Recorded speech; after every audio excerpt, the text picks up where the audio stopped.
main takeaway is, again, the polar vortex is not a storm, but it can be disrupted by that sudden stratospheric warming event we just talked about, and then send colder air from the poles, from the Arctic, right on down through Canada and into the lower 48. So again, not a storm.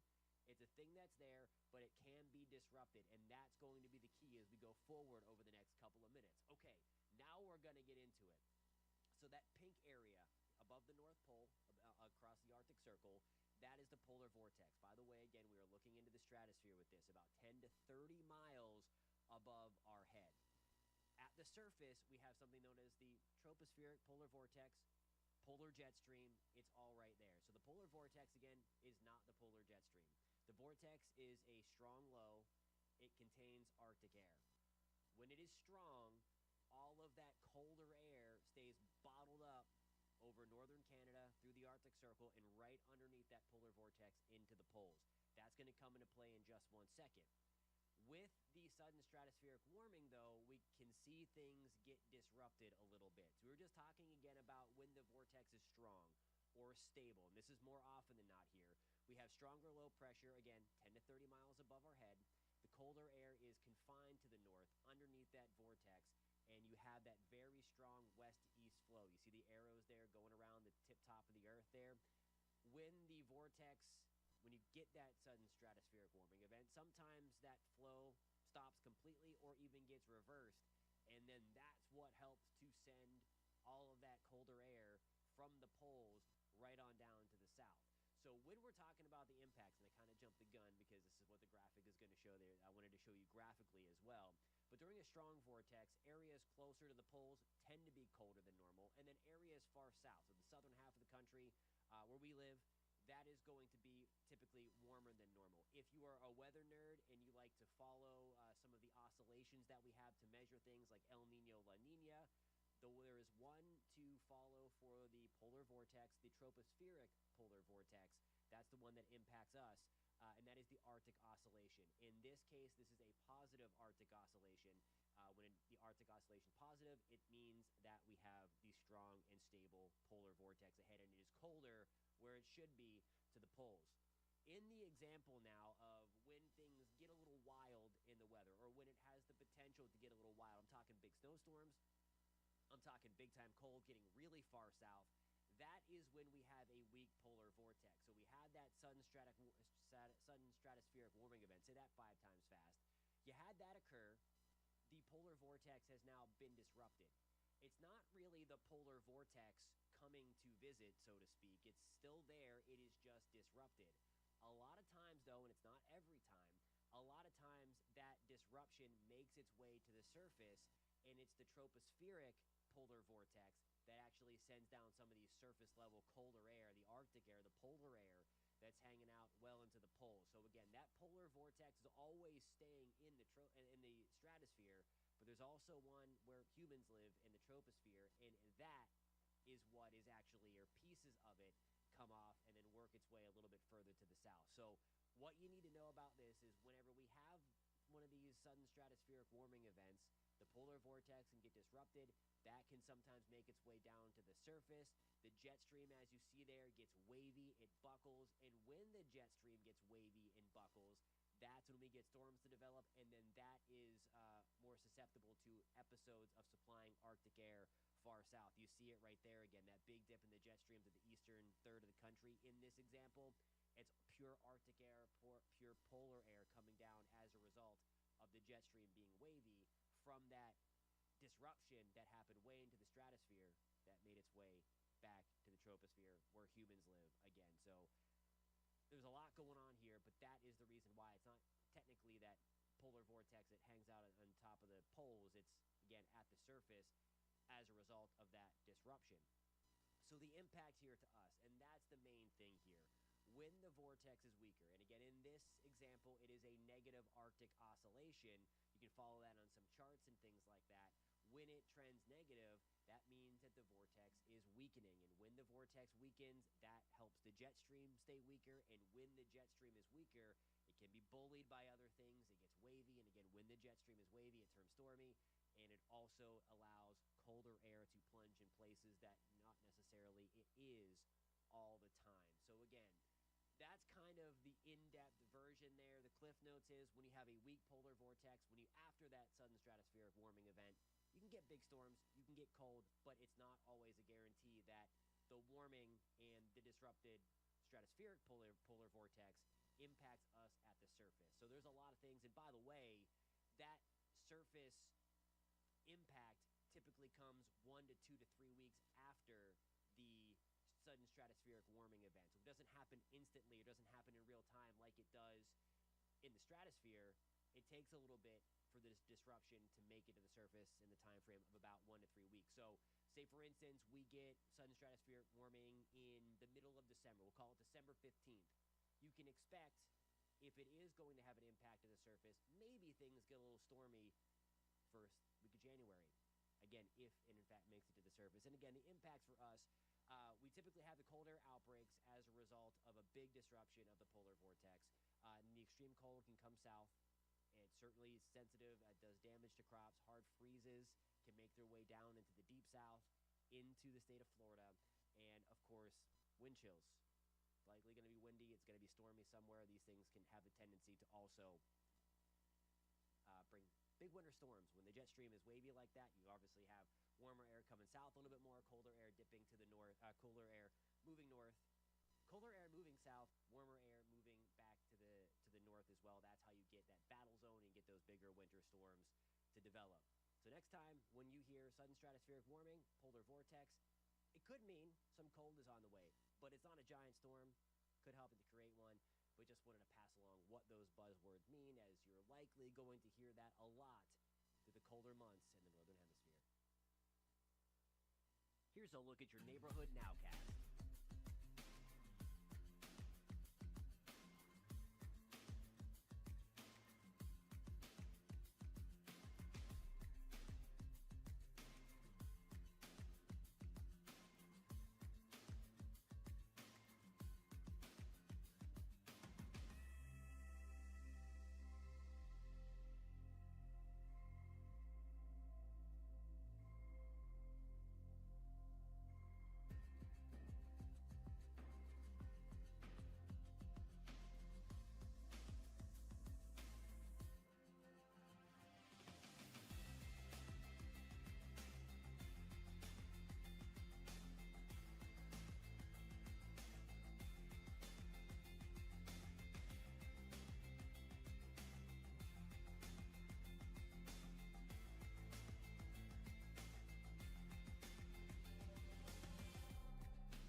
Artemis II mission is a test mission of the Orion space capsule.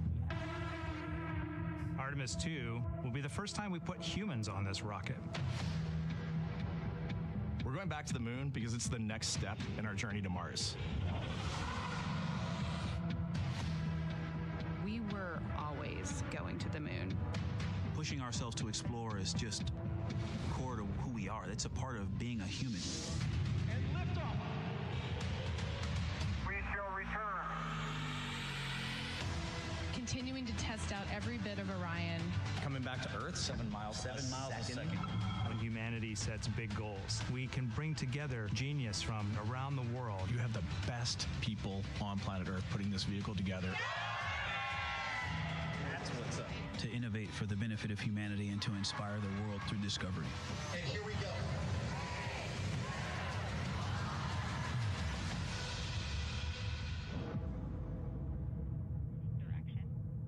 19th, 1972, 2:25 p.m. Eastern Standard Time. The Command Module America splashes down in the Pacific with Gene Cernan, Ron Evans, and Jack Schmidt aboard as the Apollo 17 mission came to an end, along with humanity's first series of expeditions to the moon. Today at this hour, you are looking live at our planet from the Integrity spacecraft, heading for a splashdown in the Pacific off the coast of San Diego just 1 hour and 35 minutes from now. And good day from the Artemis Flight Control Room here at the Johnson Space Center in Houston, where the entry flight control team is on duty at this hour, led by Flight Director Rick Henfling, joined on console with the voice you'll hear talking to the crew throughout the course of the day. That is Jackie Mahaffey, second from your left. Everything has gone extremely well as we are closing in on the return of Artemis's astronauts from their flight around the moon and historic lunar flyby that will culminate with that splashdown in the Pacific off the coast of San Diego just 1 hour and 35 minutes from now. And with that, it's a good entry pad, and we can continue in the procedure. Integrity. You're looking at a live view inside Integrity. Reed Wiseman on the left doing a fist bump with pilot Victor Glover on the right, and down in the middeck area just below their feet, suited up in their launch and entry suits, are mission specialists Christina Cook and Jeremy Hansen of the Canadian Space Agency. A number of milestones yet to unfold before splashdown just over an hour and a half from now. Earlier today, the crew woke up at about 10:35 a.m. Central Time. They completed the final major maneuver of the flight, that being the return trajectory correction 3 burn. It was an 8-second burn that fine-tuned its trajectory to enter a corridor over the Pacific Ocean a short time from now. That will be the point of entry interface, where the crew will reach the first traces of Earth's atmosphere at an altitude of 400,000 feet.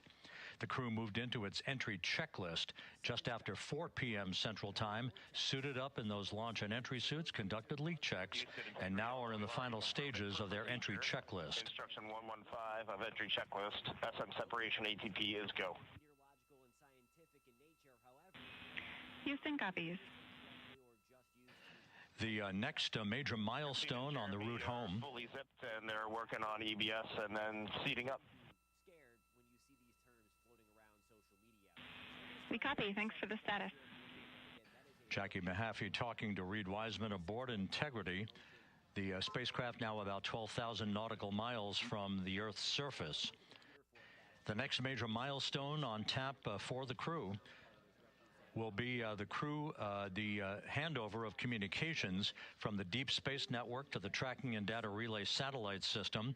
The Deep Space Network came into play after the translunar injection burn back on April 2nd that propelled Integrity toward its lunar flyby. We'll be back on the TDRS network here in about 41 minutes.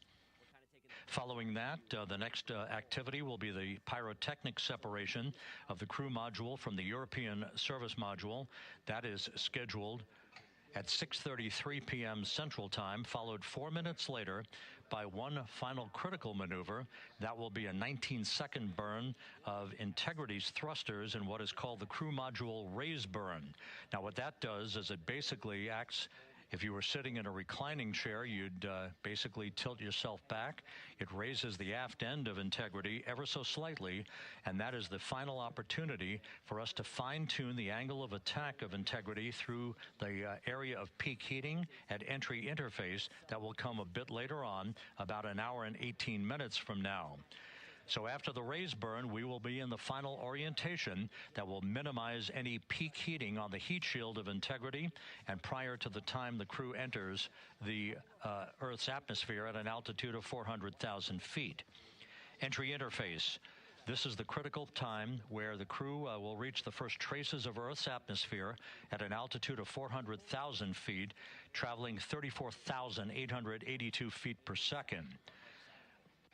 Just 24 seconds after entering the Earth's atmosphere, we will experience a communications blackout expected to last 6 minutes in duration. This is planned, and it is caused by the interaction of the velocity of Integrity with the friction of Earth's atmosphere. There will be a buildup of plasma around the vehicle, and that ionization will prevent any communications with the crew and any receipt of data by flight controllers here in Mission Control. That blackout is scheduled to begin at 6:53 and 54 seconds p.m. Central Time. Again, a 6-minute blackout that will end, if all goes as planned, at 6:59 and 55 seconds p.m. Central Time. At that point, we expect to regain communications with the crew and a reacquisition of data through the Tracking and Data Relay satellite system. We will have a series of roll maneuvers. These are computer commanded that will roll the vehicle slightly to the left, then back to the right. That will bleed off excess energy as we begin our peak period of velocity. We expect to reach a maximum velocity of 24,661.21 miles per hour, equivalent to about Mach 33 times the speed of sound shortly after we enter that blackout period. Once we exit the blackout period, of course, we're in the denser regions of the Earth's atmosphere, and then we get set up for the parachute deployment sequence. First, the deployment of 3 forward bay cover chutes that will pull essentially the top forward bay cover off the very top of the Integrity vehicle.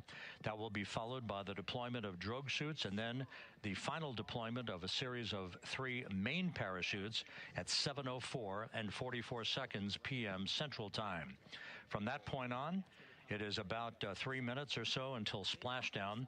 Splashdown scheduled at 7:07 and 8 seconds p.m. Central Time at a gentle speed of 19 miles an hour. So just to give you some perspective, at the time that we enter the Earth's atmosphere, we're traveling somewhere around Mach 32. We will splash down at a speed of about 19 miles an hour. The G-forces that will build on the crew members inside Integrity will build to about 3.9 Gs. That is what is expected and what they have trained for and what the spacecraft is designed to support.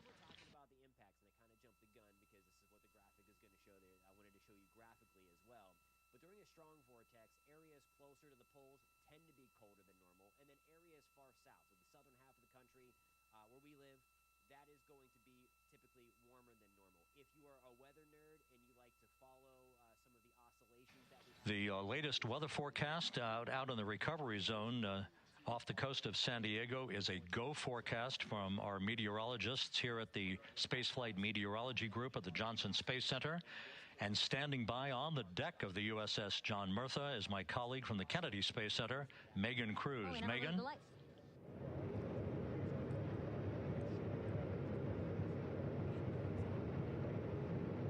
Hey there, Rob. Yeah, welcome to the bow of the USS John Murtha. This is where we will report out live updates from the ship as NASA and the U.S. military work to recover our Artemis II astronauts in just about an hour and a half. How exciting. Now, right now, as you can see, we are out in the Pacific Ocean. We are just west of San Diego. We're actually staged about 6.5 miles away from where we expect Orion to splash down. And then we will incrementally move closer. So at the time of splashdown, we'll be about 5 miles away, and then we will will move to 3.2 miles away. At that point, we'll pause, make sure that all the debris that might be coming down with Orion, because basically some parts of like the parachute system, they're jettisoned off Orion during descent. So we'll just want to make sure that those all land in the water and that we are safe to move even closer. So we will make sure that we can move a little closer, and at that point we will move to a mile away from Orion. And at that point the ship will circle the capsule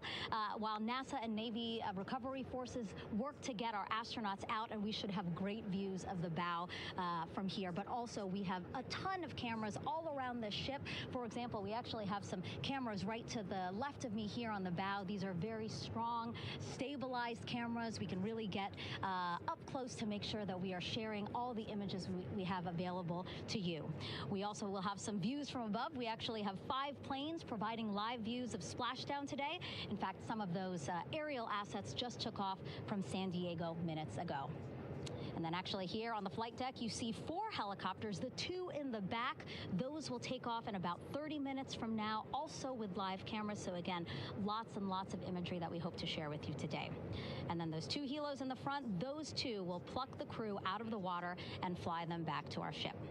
Now, the combined team here on the ship, more than 550 people, left San Diego 4 days ago, and since then I've watched different teams train every day, rehearse, final preps to make sure that they're ready for today. So to give us more of an update about how recovery is going on right now, why don't we turn over to Paul here, Paul Sierpinski. He is the Assistant Artemis Recovery Director. Great to have you here, Paul. Great to be here. Thanks. Absolutely. So you just left the landing forces operations center here on the ship. How are we looking for recovery?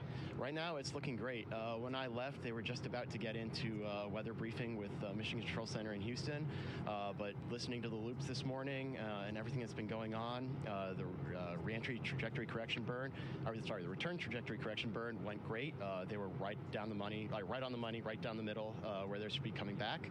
Our forces here are teams out in the water. All our boats are launched or will be imminently. So yeah, it's just coming along great. Yeah. It's really nice to see. We did see some of those boats float behind us. We were hoping to give you a live view, but of course they floated right out of the camera shot as you came to us. But so basically the team right now here on the ship, basically like monitoring mode, but really things will pick up about 15 minutes after splashdown. Yeah, so a couple minutes before splashdown, things start happening really, really fast. Mm-hmm. Some events during the re-entry, they're maybe a second or 2 apart, and so it just takes a whole lot of effort and a lot of updates back and forth between us and Houston to try to keep track of everything that's happening, all in real time. And then after splashdown, that's when the recovery team really kicks into high gear. We have our boat teams, our boat crews going out, our divers doing hazardous assessments as they get progressively closer to the capsule, making sure it's safe for all of our people to go in, and it's also safe for the astronauts to come out, because really at the end of the day, that's what we're here for, is we're to make sure that the astronauts get home safe after their tremendous journey to the moon and back. But then also we have, like you mentioned on a minute ago, all of our imagery helicopters are taking imagery, camera shots of it as it's coming in all the way through splashdown. I mean, they'll see it as soon as it crosses the horizon, all the way to the ocean here. And then afterwards, we have to recover actually Orion to bring it into the well deck of the ship. Absolutely, yeah. And so once the astronauts are safe on board, then those same dive teams are going to transition into securing the capsule. They'll position some equipment around it to kind of facilitate that. The ship will move into position. We'll attach a really big winch line to it, and then a bunch of tending lines. We'll pull the capsule around behind the ship and then start to slowly bring it in. And then, Orion comes in, goes hard down, and everyone cheers. Yeah. Great day. Great day, exactly. Lots to coordinate, a lot to manage. Basically, planning for this recovery, Artemis II recovery, started a month after Artemis I launched. That was the uncrewed test flight of the Space Launch System rocket, as well as the Orion spacecraft. That was November 2022, a month later, all the planning for this. How does it feel to be so close to welcoming our friends, our astronauts home? I mean, for the whole team, I walked around the ship this morning just kind of visiting with a lot of people, a lot of groups, and just kind of get the feel of them. And everyone has that same kind of mentality. Everyone's excited. Everyone's thrilled to see all that work that we've been doing, like you said, for the last 3 years, since right after the last one came back till now, and some people even further back. Some of them go back a decade or more. So everyone is just excited, and they're ready. They're really ready for this, and just to be able to see our crew come back, that's going to be a thrill for everyone. How are you feeling? Are you ready? Is this something you ever thought you'd be doing? I'm ready. I'm excited. This has been the pinnacle of my career so far. It really has. I've seen a lot of firsts, a lot of lasts, but I can't think of ever topping seeing the first crew to go to the moon and back in 50 years, and to be here and be a part of that. And it's just a tremendous privilege. And I'm, on behalf of the whole team, I'm thrilled, and so are all of us. We're ready. Yeah, I definitely think that those words really embody how everybody on the ship is feeling. So thank you so much, Paul. I appreciate you being here. And so, Rob, we'll toss it back to you again. We will continue to join you with live updates from the ship as much as possible. Thank you, Megan. Back here at the Johnson Space Center, the entry team of flight controllers looking over the shoulders of Reed Wiseman and Victor Glover there on the flight deck of Integrity, and again just below their feet in the mid-deck area, if you will, Christina Cook and Jeremy Hansen of the Canadian Space Agency. They're in the final review of their entry procedures and all of the activities that will follow here very shortly in trip hammer fashion. We should note that after splashdown occurs, the flight control team here in Houston will be monitoring the orientation of the Integrity spacecraft. We are expecting it to splash down upright in what is called the Stable 1 configuration, with the top of the spacecraft pointed upward. Stable 2 would indicate that it is upside down in the water. Regardless of the orientation, there will be 5 inflatable airbags called the CMOOS system. That's the acronym for Crew Module Uprighting System. We are suit not complete. Is the wind direction way above your head, several thousand feet above, 15 to 20,000 feet. Houston, copy. And then at the bottom of Reed Wiseman acknowledging that the final steps in suit donning are now complete for the crew. Leak checks have been completed earlier. The CMOOS system, those 5 inflatable airbags, will be inflated with helium. Those airbags will ensure that the vehicle remains upright. While that activity is going on, the flight control team here will be checking the systems on Integrity, also making sure that there's no leakage of toxic gas from the spacecraft. It should take about 15 minutes from splashdown to the power down of all of the systems on Integrity. And at that point, assuming everything is in a nominal fashion, then the green light will be given for the Navy recovery teams to begin to make their way closer to Integrity to begin the erection of a large inflatable life raft called a front porch that will be buttressed up alongside the hatchway to the spacecraft. That life raft will be used to bring the crew members out of this vehicle once the hatch is open, one by one. They'll get their land legs back after 9 days of weightlessness before they're put in harnesses to be hoisted one by one in sequential fashion and in alternating fashion to the 2 hovering Navy helicopters overhead. Houston, Integrity for status. Go ahead. Seats 3 and 4 are connecting umbilicals. We're going to be stepping into leak check soon. 1 and 2 will be seated. 3 and 4 will be free float, and we'll configure EPROC accordingly. Houston, copies all. Reed Wiseman talking about the current procedures with the suiting of the crew members and subsequent leak checks, a final leak check for all 4 crew members. Everything is actually running a few minutes ahead of schedule. So once the life raft is inflated next to the Integrity spacecraft and the recovery teams have arrived alongside of the vehicle, the hatch will be open and the crew members will be brought outside into that front porch, as it is called, one by one.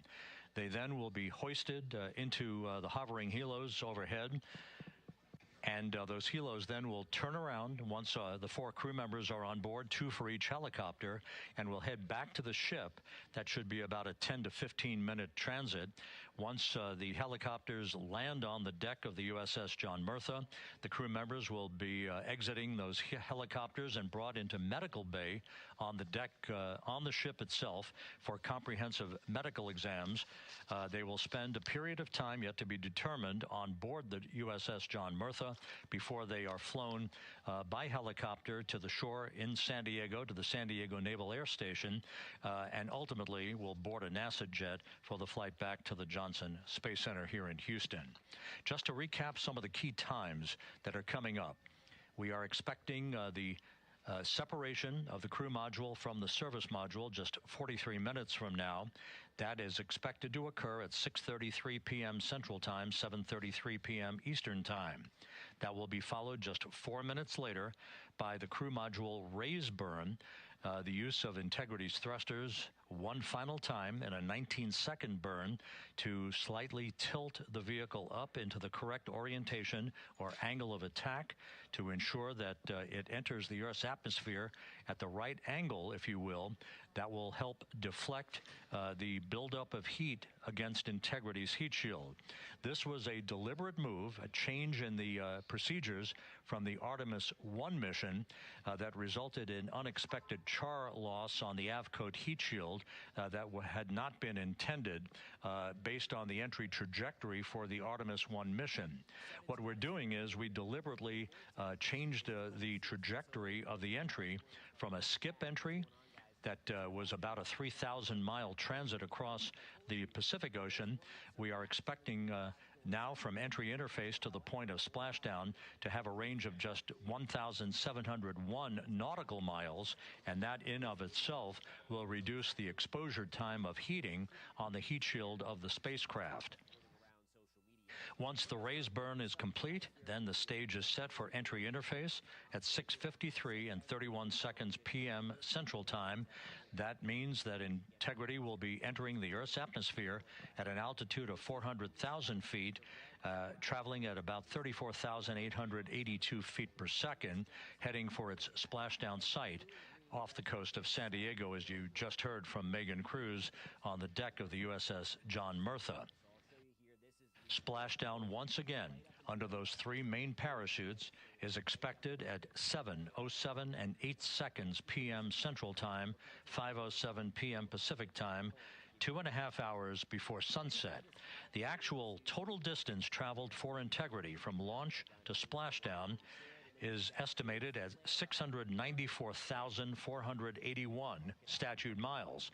Now that includes the first high elliptical Earth orbit following launch that enabled Integrity to move to 43,000 miles above the Earth at its apogee, and enabling a 24-hour period of systems checkouts before the flight control team here and the mission management team gave approval for Integrity to conduct its translunar injection that propelled it on its way to the moon and its historic lunar flyby.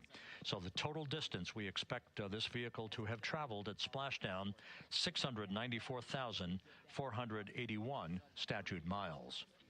It starts to disrupt the polar vortex. Now, couple of facts before we get into the nitty-gritty of what the polar vortex is and how it can impact us indirectly in Central Florida and across the lower 48 of the United States in general.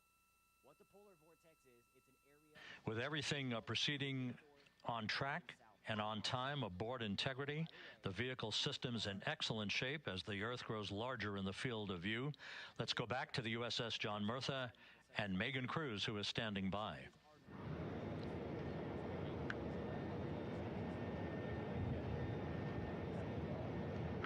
Hey, yeah, Rob, welcome back. Again, we are out in the Pacific Ocean, staged just about 6.5 miles from where we expect Orion to splash down now in just over an hour. How exciting. And the weather, awesome conditions here. I know you see some wind blowing around my hair, but really nothing to speak of when it comes to having to recover our astronauts, as well as no waves here, really. So yeah, we're expecting a really great day. Also, hopefully, some really great views. You can see behind me that some of the clouds are starting to break up, so that's really exciting. And now, of course, this ship has a lot of people ready and excited to welcome our crew back home, including Dr. Rick Schuring here. He is a NASA flight surgeon. Great to have you here, Rick. You too, Megan. It is a blessing to be out here this day with our teams. We've trained 3 years for this nonstop with the U.S. Navy and along with EGS, and we've so looked forward to this day. And you know, just by God's grace, everything's parting, the skies and everything. The crew's doing great. Looking forward to come back, and our teams are ready. So this is one of those days you've dreamt about, and now it's finally here, and we're ready, and just thankful to be a part of it. Yeah, and you play a really integral role. When was the last time you spoke to the crew, and how are they feeling in this last hour before splashdown? Sure. Yeah, so the crew woke up. When they splashed down, they will have woken up about 8.5 hours ago.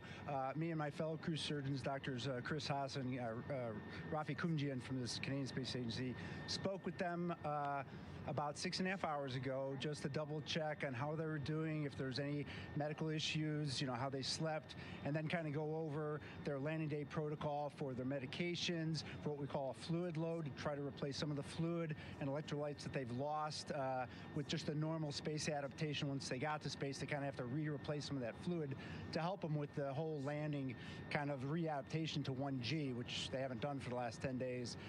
And then just kind of let them know how things are going to play out, you know, out with the open water teams all the way until we finally get to the med deck. So they were very pumped up, very hurried though. They had a lot of cabin configuration, a lot of things to get ready. So they're excited, but also very focused on the job that they had to do. So like again, we've trained a long time for this, and we're ready. And you said some medications. I mean, those are kind of just to mitigate the effects of, obviously, they're more than 695,000 mile journey back to Earth. It's just like anti-nausea medication, right? Yeah, exactly, Megan. The you know, astronauts are very healthy, fortunately, and even when they come back in reentry, you know, the human system is very kind of dynamic. It has to readapt very quickly, and one of the most common responses they get is just some stomach awareness, to some nausea, even to some vomiting. And you know, with our crews that land out in Karagana, the Soyuz crews or our SpaceX crews, you know, they all kind of experience the same thing. This will be the first time we're landing in water since December 1972, and I worked with all the Apollo astronauts years ago, and they all told me that, you know, landing in the water, especially in the Pacific, can be very provocative. So we take steps to give them medicines to really mitigate some of that nausea, vomiting, help them feel a little bit better, and also sometimes just use a little anti-inflammatory medicine just to help with coming back to 1 Earth, or 1G. The effects of microgravity, especially as you age and you have a little arthritis, you feel great in microgravity, and everyone kind of curses coming back to the ground like, oh, dang, 1G, but so that helps a little bit. But for the most part, the main thing is just replacing that fluid and then trying to help them with that transition back to 1G, and then we're ready to go. Yeah, and their health is assessed almost immediately after they splash down. Yeah, so we have Dr. Jesse Wang, and we have our independent duty corpsmen, who are the Navy version of paramedics, extremely highly trained, highly experienced Navy medics and divers who will go out there, open the capsule about 28 minutes after splashdown and do the first initial assessment. So Jesse and his team will go out there and look at each crew, kind of do their assessments, get vital signs, report back to Drs. Haas and Kumji and I back in the med bay, let them know how they're doing, and then you know, if they've got the normal kind of space adaptation kind of things, we expect that they're good to go on that. If anything, you know, didn't go the way we want, they're all prepared for that as well. And Jesse and his team, I mean, you know, this is their full-time job, taking care of, you know, sailors and folks who might be injured. We don't expect any injuries, but coming back, you know, going 25,000 miles an hour down to, you know, 20, you know, miles an hour is still a dynamic process.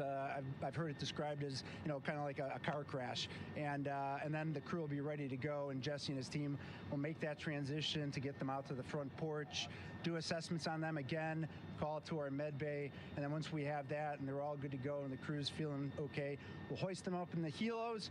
It's about a 3-minute flight back to the flight deck, and that's where me and the astronaut chief, Scott Tingle, will actually meet them. I'll get eyes on them, make sure they're all good, just take very slow transitions, and then one by one we'll either get them out with the SMTs, the SAR med techs, under each arm, just, you know, kind of just walk them very slowly to med bay, which actually helps them acclimate back to 1G. Or if they really don't have their sea legs back yet, then we might put them in what we call a stair chair, which will be right behind them, and then just very slowly kind of get them back into med bay to start our full assessments for the team. Yeah, so a really great team. team here to support them as soon as they get back, and also all throughout the mission, of course. You talked a little bit about this, but obviously, you know, we have seen astronauts return from the International Space Station for over 25 years, so we kind of know that that journey, how it affects the body. But yes, we're talking about humans returning from the moon for the first time since 1972. How is this different from your perspective? So it's different in one very significant respect. With on Apollo, for exercise, they had something called the Apollo Exergenia, which was basically just a little canister with some ropes, and they would have some resistance and kind of do that. And the Apollo astronauts really liked that. They liked the ability to exercise, because you decondition from a musculoskeletal standpoint, you lose your strength and your stamina very quickly.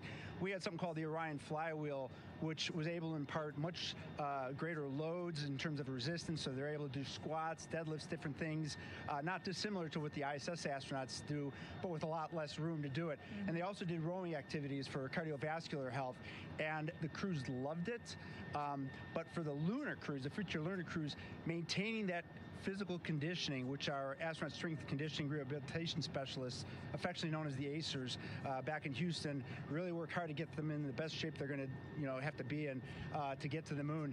That device hopefully will maintain that. And Apollo only had about a 4.3-day journey to the moon. Our astronauts are going to have about a 10 to 14-day journey. Right. So maintaining that physical fitness, that strength and stamina is going to be crucial for the success of being able to do those very physically demanding lunar EVAs. Right. So we're very excited about what the astronauts have said about the device and what they have to say about the role exercise plays, going to the moon. And also the mental benefit. Sure. They just really like sweating, breaking the sweat, and actually just feeling like they're just getting a workout. Right. So thank you so much, Rick. I really appreciate it. I know they're going to be in good hands, so we'll let you get back to it. Thank you so much. Megan, thanks for the time. Back to you, Rob. Okay, Megan, back here in Mission Control in Houston, everything is moving along in order. This view of Reed Wiseman on the left, Victor Glover on the right. We have good suit leak checks. Everything aboard Integrity is in excellent shape.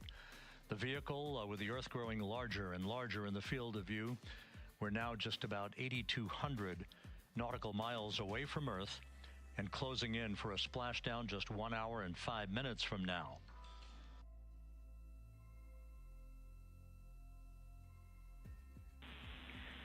Integrity, just under a minute till your GPS maneuver initiates, and both GPS units look eager to acquire. Outstanding. Seats 3 and 4 are working on seat strap in now. Houston copies. Once again, as we start to close in on some of the major milestones, the first one coming up in just 31 minutes. And Integrity, just confirming the LCG gas trap was able to be closed out. Affirmative. Copy. Crew module, service module separation scheduled just 31 minutes from now. The key point of interest, of course, will be the performance of Integrity's heat shield during its high-speed entry back into Earth and the peak heating that is expected around the spacecraft of some 4,000 to 5,000 degrees Fahrenheit. On Artemis I, as I think most folks know by now, we flew a trajectory known as a skip entry, in which we performed an initial dip into the atmosphere to bleed off some energy. Then we skipped out of the atmosphere and dipped back into the atmosphere before splashing down in the Pacific. But after the mission was over with, we noticed unexpected liberation of some of the charring effects on the heat shield known as AVCOAT.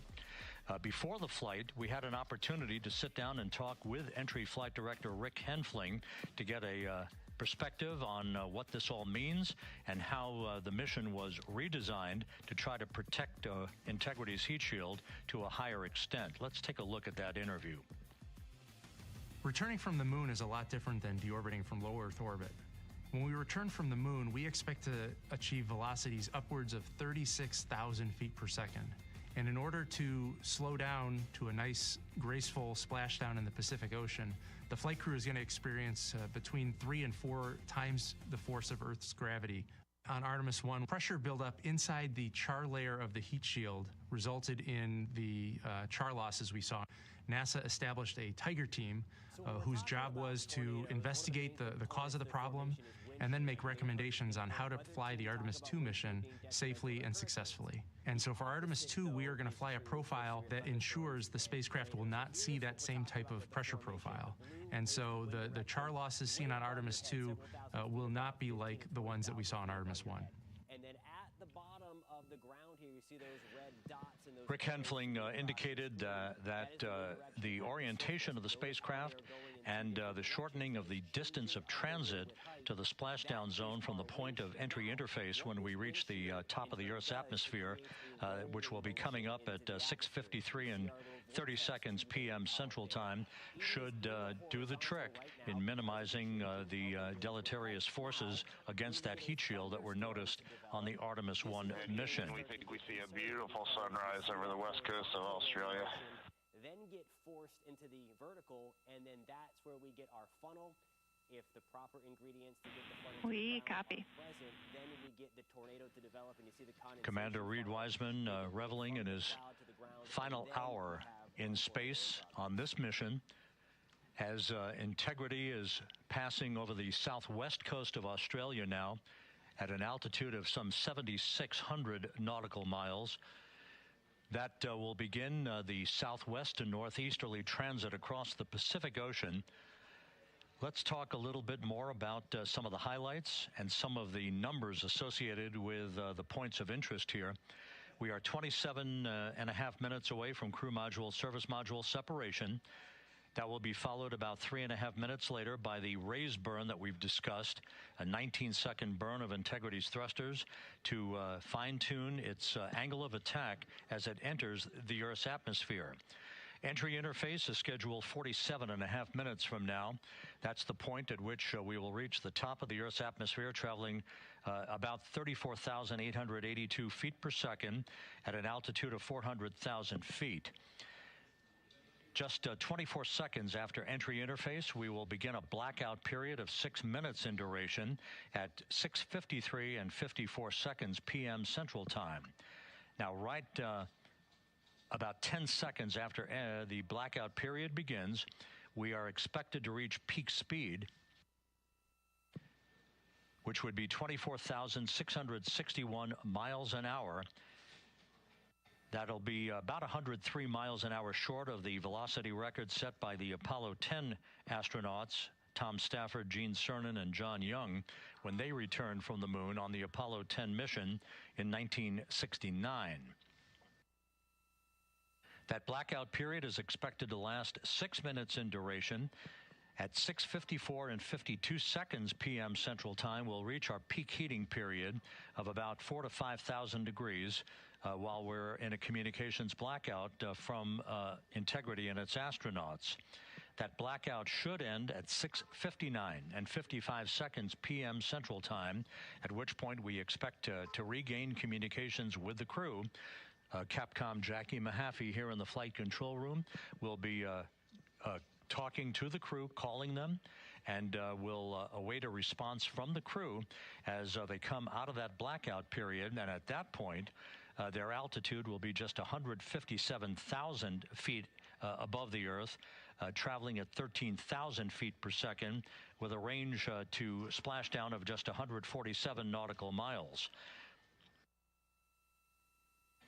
From that point on, the next key series of events will be the deployment of a series of parachutes that we discussed before.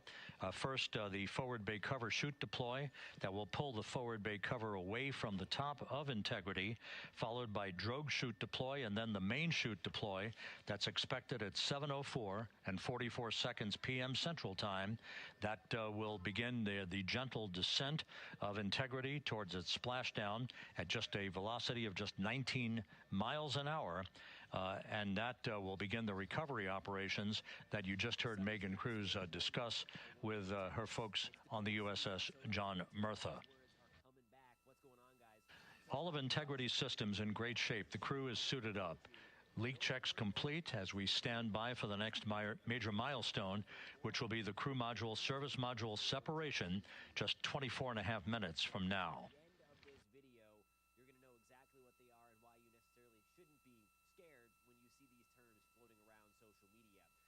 Start with the sudden stratospheric warming event. Again, that is a real thing, although it's a mouthful, because that kind of sets everything in motion with the polar vortex. All of the activities from the start of entry interface to the point of splashdown will be quite rapid fire, just 13 and a half minutes from the point at which we begin descent into the Earth's atmosphere till splashdown.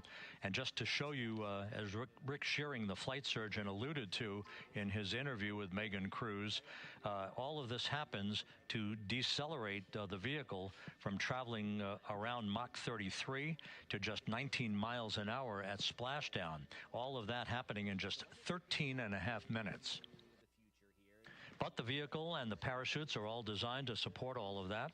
So we'll be standing by to report all that to you in sequential fashion as these milestones are ticked off and as we hear from the crew during its entry back into the Earth's atmosphere and ultimately when they emerge from the blackout period. And at that point, we'll be just minutes away from splashdown. That's a model forecast of how a sudden stratospheric warming event occurs. So with all of those preparations ongoing, we can return here briefly for another report from the USS John P. Murtha and Megan Cruz. Megan? But what that does when we get that abrupt and sudden warming in the stratosphere, it starts to disrupt the polar vortex. Now, a couple of facts before we get into the nitty-gritty. And we'll regain that communication with the USS John P. Murtha just momentarily.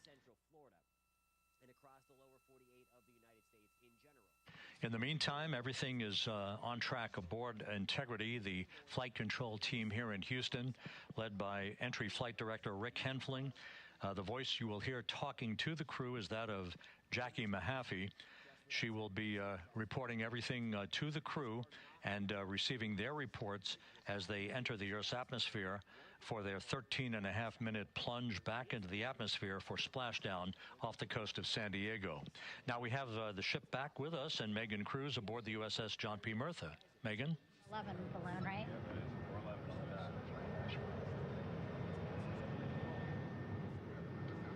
Hey, Rob, yeah, the excitement is really building here on the ship. I'm watching right now one of the weather balloons being lofted up from the ship. Again, weather balloons, very important for us to make sure that we are tracking the right kind of weather and also the data that's needed for what's called our Sasquatch team. Again, it's a team out of NASA that basically makes sure that the debris that comes off of Orion, again, some of those pieces of the parachute system, make sure that they don't fall on us here in the sea, and also our aerial assets, our folks in helicopters. So watching that float away right now. But with me right now is Captain Eric Kenny. He's the commanding officer of the John P. Murtha naval ship. Thank you so much for being here. There are so many moving parts that you have to keep an eye on. That's absolutely right, yeah. But first of all, on behalf of the crew of USS John P. Murtha, Megan, thanks for having me on today. Happy to tell you what we're doing and excited to get the interview started. Yeah, absolutely. Why don't we actually take a look at the flight deck here? We'll start there. Basically, we also, while watching this weather balloon float away, we noticed all 4 helicopters leave the flight deck. We now have an empty flight deck. We had 2 imagery helos as well as the 2 crew helicopters that will go recover the crew. This is just one of the many things that, again, our ship of 550 people, it's something that you oversee as commanding officer. Yeah, absolutely. Every commanding officer, I would say really every naval service member, our priority is always safety. And as the commanding officer, I take that as one of my primary roles here on board. Mission accomplishment is important, safety always. So my day really has, I would say my message to the crew has sort of changed over the past 24 hours. As we're leading up to today, we've been building up the excitement and motivating the team for the training that we've executed. But really over the past 24 hours, now I'm trying to get us to slow down a little bit. Trust our training, right? Don't believe all the hype. Don't believe everything that's going on. Just let's trust what we've done to get to this point. And if we do that, we'll be successful today. Mm-hmm. And also part of the big success is obviously the coordination between NASA and the U.S. military. How does it feel being able to support the human space program we have? Yeah, I mean, since 1959 with Mercury, Gemini, Apollo, the history between NASA and the Navy has been in lockstep. But like any other skill, if you don't practice it regularly, that skill atrophies. So we've had a few decades off from that. But, over the past 4 or 5 years, really with this ship over the past year, we've constantly trained and working for this moment right here, building up the hype, but to get to this point today, to be able to trust all the training we've done. We've worked with, working with NASA, the Air Force, the medical team, dive team. You want to talk about high-performance organizations coming together, working in unison? We are seeing that here on board the USS John P. Murtha, and I can't be more proud of all the work everyone's doing. Yeah, you had some great words this morning saying just that, again, that it's really nice to see everybody working together and so excited. I mean, you just became the commanding officer of this ship back in February. How does it personally feel for you to be a part of this historic moment today? Yeah, I mean, first and foremost, I'd say any opportunity to command any warship in the United States Navy is a tremendous honor, is a pinnacle of any naval officer's career.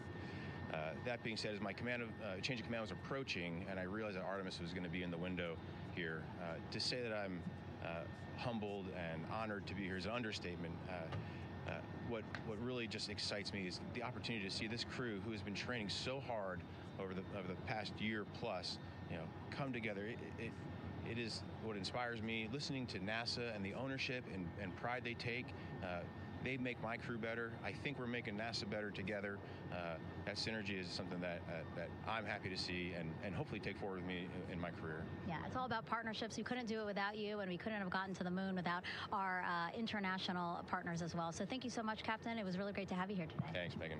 Awesome. All right, Rob, back to you. Thank you, Megan. Back here in Mission Control in Houston. We just had a quick view of the crew. We'll get that view back, and there they are again. Here in Mission Control, the entry team of flight controllers led by Rick Henfling and Jackie Mahaffey serving as the spacecraft communicator. We have just handed over communications links from the Deep Space Network that we communicated with the crew through from the time of the translunar injection burn back on April 2nd. We've just handed back to the Tracking and Data Relay satellite system as we prepare for the crew module service module separation that will take place just 17 minutes from now. With the Earth looming in front of Integrity as it barrels back for a splashdown of the Pacific just 50 minutes from now, we're just 5,700 nautical miles from splashdown. Just one other quick note about the comparison from the Artemis I entry profile to the Artemis II entry profile and how that is serving as a extra layer of protection for Integrity's heat shield. The Artemis I entry had an entry range of some 3,178 nautical miles, a very long downtrack, and a very longer period of exposure to heat loads than we're experiencing tonight. It also had that skip entry profile that we discussed earlier, dipping into the Earth's atmosphere, then back out, then back in. It was about 20 minutes of exposure. Integrity, Houston, comm check on TDRS. Jackie, we have it loud and clear on TDRS. We have you the same. And there's one of the weather balloons being deployed from the USS John P. Murtha. If it is going to have an impact on the surface, maybe things get a little stormy first week of January. Again, if and in fact. So the Artemis I entry had the vehicle. Any update on GPS? We haven't seen a track in yet. Big disruption of the polar vortex. The extreme cold can come south. It's certainly sensitive. It does damage to crops. Hard freezes can make their way down into the deep south. Reed, we are watching. We are starting to get into the window where they may start acquiring, so should be within the next 10 minutes. Big winter storms when the jet stream is. Okay, sounds good. We're holding at step 17 and getting ready for CMRCS hot fire. Moving north, colder air moving south, warmer air moving back to the north as well. And that exchange indicating that we are expecting to acquire data from the GPS system on board. That'll be a navigational tool that will basically tell Integrity's computers that they're on track down the center line of the corridor for the entry interface that will lead them to their splashdown point. Once again, the Artemis I entry exposed the heat shield for about 20 minutes of peak heating. For Artemis II, we're going to reach a downtrack distance of 1,701 nautical miles from the point of entry interface with just 14 minutes of duration. And it's basically a different angle of attack, a little bit steeper angle of attack that will protect the heat shield from excessive heat loads. So that is the difference between Artemis I and Artemis II, all designed into this mission to gather data, to protect the heat shield, since the Artemis III mission and beyond will have a different designed heat shield that will allow that skip entry type of profile to be resumed for all of the future missions coming back from the south pole of the moon when we initiate lunar landings. So we've handed over to the Tracking and Data Relay Satellite System. That's where we'll have communications for the rest of the flight. Just to give you some time hacks here, we're 13.5 minutes away from crew module, service module separation, and just 17 minutes away from the raise burn, that 19-second firing of the thrusters that will basically be the final fine-tuning of the angle of attack for Integrity as it enters the Earth's atmosphere.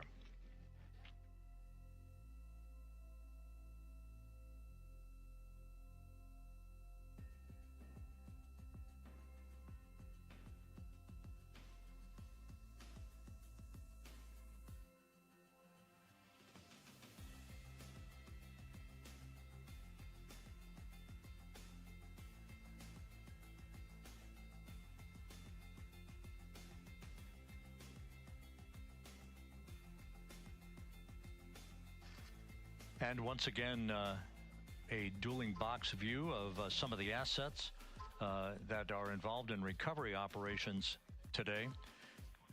The Integrity, cabin configured, all crew suited and seated.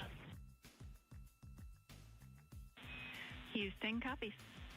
That confirmation from Reed Wiseman aboard Integrity, as you see the assets being deployed to the splashdown zone. At the time of splashdown, we expect the John P. Murtha to be about 5 miles away from Integrity, keeping a safe distance until we are sure that the vehicle is in the water and upright, and that it is in a good configuration system-wide for the recovery teams to begin to approach the vehicle to erect that inflatable raft. 2 minutes to CM RCS warm-up hot fire. So when we're talking about tornadoes, one of the main components of their formation is wind shear. That call from spacecraft communicator Jackie Mahaffey indicating that we're 2 minutes away from a quick burst of the reaction control system. Thrusters, that will be a hot fire test prior to the separation of the crew module from the service module. The European service module has performed flawlessly throughout this flight.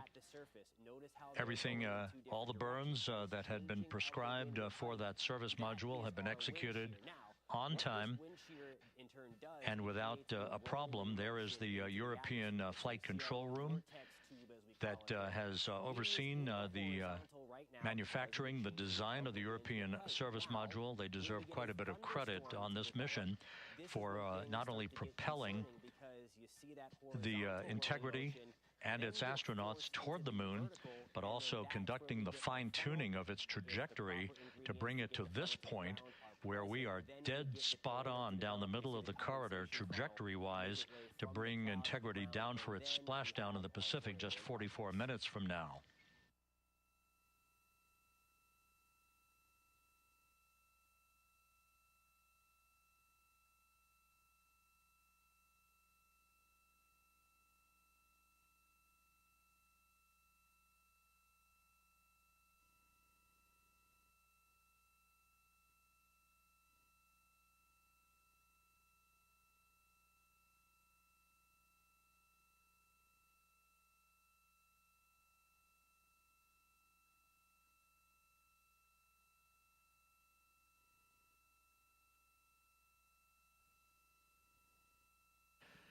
What you're looking at is a computer-generated visualization based on real-time telemetry from Integrity. Currently traveling about 16,000 miles an hour.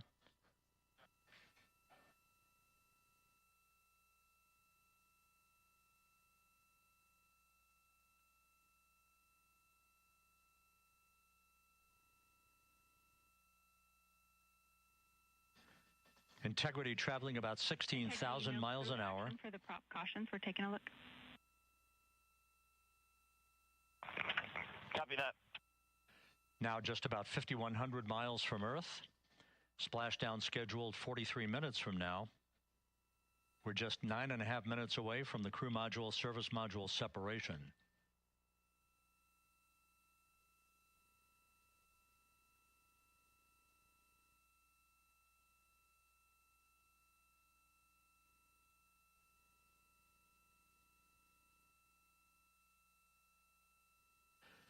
We are confirming. Integrity, we are assessing details, but so far looks like a good hot fire. Looks good on board, Jackie. Thank you. And Jackie Mahaffey took the words out of my mouth. I was just about to say that we had a good hot fire test of the thrusters in advance of the crew module service module separation that's coming up just 8.5 minutes from now. This will begin the period in which we will have rapid-fire succession of critical activities on board that will lead to entry interface just 28 minutes from now, where the vehicle will enter the Earth's atmosphere at an altitude of 400,000 feet. The time of entry interface, 6:53 and 30 seconds p.m. Central Time.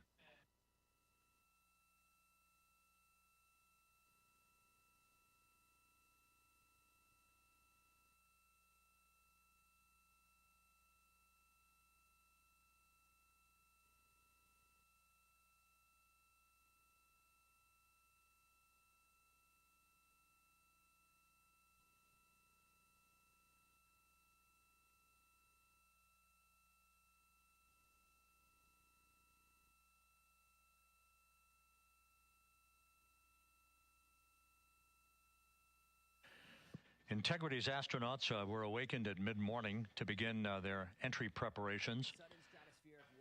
And propulsion officer now reports a good hot fire test in preparation for the crew module service module separation. Now, what if I told you those words are actually meteorological and scientific in nature? However, more often than not, they're used incorrectly or just used. We're now inside 41 minutes until splashdown. Integrity Houston, we have confirmed a good CMRCS hot fire. And although we are not seeing GPS acquired yet, you can skip the troubleshooting steps in 157 for now. With the polar vortex, we will break down Integrity copies. a couple of minutes. So we're starting with the computer forecast here. This is in the stratosphere, the red and brown color. That GPS discussion indicating that we will be acquiring navigational data for Integrity through the Global Positioning System equipment on board. We just don't have it yet, but we will. All of Integrity's systems are in great shape to support its high-speed entry into the Earth's atmosphere. It, once again, will reach a peak speed of 24,661.21 miles an hour. Your call, GPS. We at least have GPS 1 looking good on board. Taking you right down. Everything's still looking pretty good. And then you see that big flare-up. We are confirming. Mark it out of the white and brown. That is a significant warming episode in the stratosphere. You see there is The guidance, navigation, and control officer here in Mission Control confirming that we have good lock on GPS data. We are on a communications link now through the tracking and data relay satellite system. Now, following splashdown, we're going to lose that link and go to what's called a VLDR, a very low data rate communications link, so that we can talk to the crew inside Integrity as they are on the water. Integrity, confirm we do see good GPS. We do too, especially GPS 1 is accepting in nav channels 1 and 3. That GPS data is basically telling Integrity's onboard computers its position relative to the Earth, but its trajectory And its orientation, according to flight dynamics and the guidance, navigation, and control officer, is spot on. In the stratosphere, just where that sudden stratosphere. We have now armed the pyros for the crew module service module separation coming up less than 5 minutes from now. North Pole, one at the South Pole. There is one in the troposphere where humans live, and we're going to get into that in a second. I know Once again, just 10 seconds after entry interface, we will see Integrity reaching its peak speed of 24,661.21 miles per hour. That will be just seconds before we begin a 6-minute blackout period. Integrity, Houston. Your vehicle is in a good config for CM-SM SEP and go for CM raise. Houston, we see the same on board and copy go for CM raise. Polar vortex is not a storm, but it can be disrupted. That CM raise referred to as the slight firing of 19 seconds by Integrity's thrusters with a change in velocity of 9.9 feet per second, a slight nudge of the aft end of the vehicle so that it's tilted a bit upward, providing the final angle of attack as the vehicle enters the Earth's atmosphere. This being the mitigating factor that will reduce heat loads on the heat shield as we reach a point downrange from the start of entry interface, some 1,701 nautical miles to the splashdown site. Is not the polar jet stream. The vortex is a strong low. It contains Arctic air. When it is strong, all of that colder air stays. Integrity systems in excellent shape. Through the Arctic Circle and right underneath that polar vortex. We are currently 3,300 nautical miles left in this mission. Splashdown scheduled 36 minutes, 39 seconds from now. Just talking again about when the vortex is strong or stable. And this is more often than not here. Integrity, Houston. For the 2 enabled prop cautions, what happened is while the thrusters were firing, multiple pressure sensors on each of the strings diverged a bit from each other. Those limits look to be set pretty tight. We think it could happen again when the thrusters fire in the future, so we are going to suppress those messages. That's what helps to send We concur with suppress, not inhibit. Thank you. right on down to the south. So when we're talking about the impact, That exchange between Jackie Mahaffey, our Capcom for tonight, and Reed Wiseman aboard Integrity, indicating basically to ignore sensor data. All of Integrity's systems are in good shape.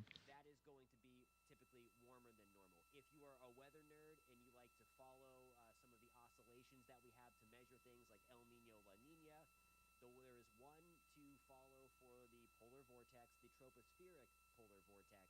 That's the one that impacts us, and that is the Arctic oscillation. In this case, this is a positive Arctic oscillation. Now, coming up on about 90 seconds till the crew module, service module separation. It is colder where it should be to the poles. In the example now of when things get a little wild in the weather, or when it has the potential to get a little wild, I'm talking big snowstorms, I'm talking big time cold getting really far south. That is when we have a weak polar vortex. So we have All quiet here in mission control as we enter the most critical phase of the completion of this flight. All of the preparatory activities leading up to the vehicle entering the Earth's atmosphere just 21 minutes from now. still there, it is just disrupted. A lot of times, though, and it's not every time, a lot of times that disruption makes its way to the surface, and it's the tropospheric polar vortex that actually sends down some Coming up on 1 minute, polar air. The Arctic mark 1 minute till crew module, service module separation. Again, that polar vortex is always staying in the stratosphere, but there's also one where humans live in the troposphere, and that is what is actually, or pieces of it, come off and then work its way a little bit further to the south. So what you need to know about this is whenever we have one of these sudden stratospheric warming events, the polar vortex can get disrupted. That can sometimes make its way down to the surface. The jet stream, as you see there, gets wavy, it buckles, and when the jet stream gets wavy and buckles, that's when we get storms to develop, and then that is more susceptible to episodes of supplying Arctic air far south. You see it right there again, that big dip in the jet stream to the eastern third of the country. In this example, it's pure Arctic air, pure polar air coming down as a result of the jet stream being wavy from disruption that happened way into the stratosphere that made its way back to the troposphere where humans live again. So there's a lot going on here, but that is the reason why it's not technically that polar vortex turns out. And we have confirmation of crew module, service module separation, and a great view, albeit momentarily. Houston, good stuff on board. Houston copies and concurs. The European service module now separated from Integrity, a job well done. Integrity, no action for the 4 CDH cautions. Those are SM related, not applicable. Integrity. And it also allows colder air to plunge in places that not necessarily it is all the time. So again, that's kind of the in-depth version there. The cliff notes is when you have a weak polar vortex, when you after that sudden stratospheric warming event. So with Integrity now flying free on its own for the remaining 32 minutes of this mission. Next up, the raise burn, a 19-second firing of Integrity's thrusters. GPS 2. Impact typically comes 1 to 2 to 3 weeks after. Integrity copies, good GPS 2. Stratospheric warming event. It doesn't happen instantly. It doesn't happen. Coming up on the 2-minute mark until the raise burn. Again, this is the final tweaking of the orientation of Integrity to put it in the right angle, if you will, the angle of attack that it will fly in during its entrance into the Earth's atmosphere. Entry interface now just 18 minutes, 25 seconds away. This is a visualization, but driven by real-time telemetry. This is the maneuvering of Integrity to the raise burn orientation. Just 2,800 miles from Earth. Down into the deep south, into the state of Florida, and of course, wind chills. Likely going to be windy. It's going to be stormy somewhere. These things can. Houston, we got a great view of the European service module out the window with the sun hitting the side and the solar rays and the NASA worm right there. It's a beautiful looking machine. Moving north, colder air moving south. Roger. To the north as well. That's how you get that battle zone and get those bigger winter storms to develop. So next time when you hear sudden stratospheric warning. And we have completed the maneuver to the raise burn orientation. 1 minute away from the raise burn. We just wanted to pass along what those buzzwords mean, as you're likely going to hear that a lot through the colder months in the Northern Hemisphere. Here's a look at your neighborhood nowcast.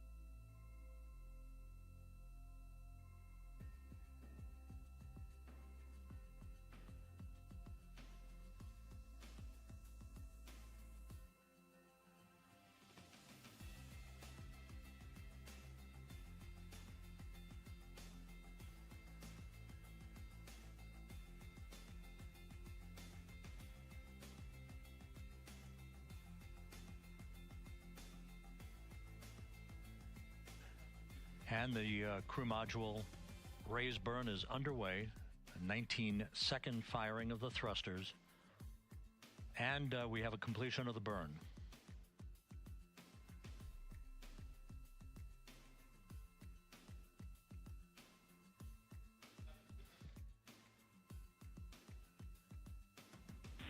Integrity, good. CM raise burn. Your flight path angle is within limits.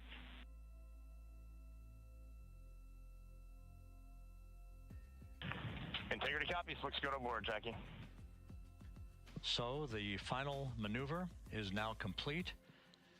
Our trajectory for a splashdown in the Pacific 29 minutes from now is set and will not be amended any further. And we have the right angle of attack to mitigate any excessive heat loads on the vehicle during entry interface. Integrity Houston, a heads up about comm coverage. When you perform the 180 roll, for the first minute or so in that attitude, we expect about a minute LOS. We copy.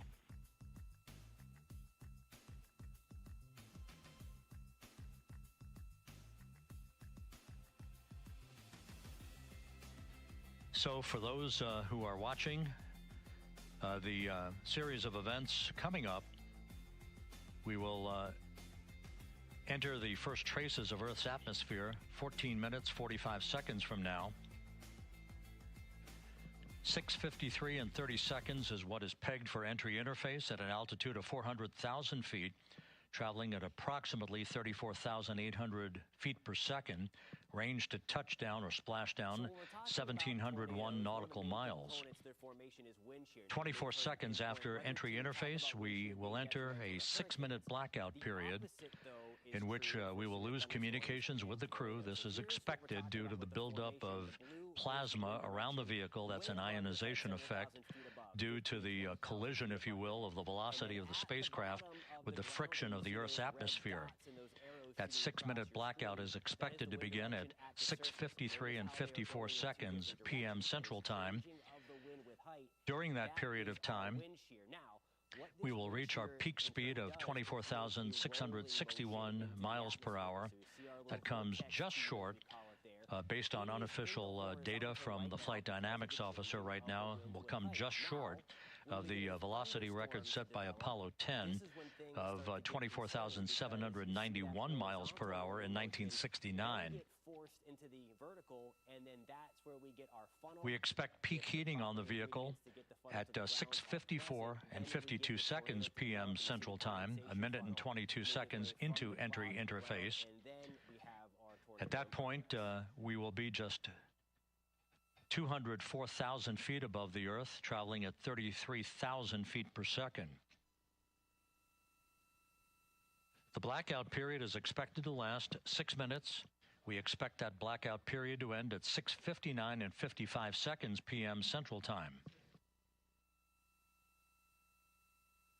From the end of the blackout period until splashdown, it is just 7 minutes, at which point we'll start deploying the series of parachutes to slow integrity down to an ultimate splashdown velocity of just 19 miles an hour.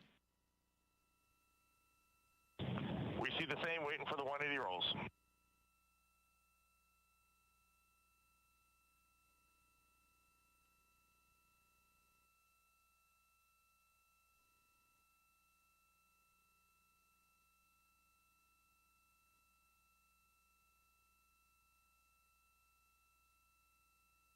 The parachute deployment sequence, once again, will come in several segments, but in rapid-fire succession. And we have a great view of the moon out window 2. Looks a little smaller than yesterday. Guess we'll have to go back.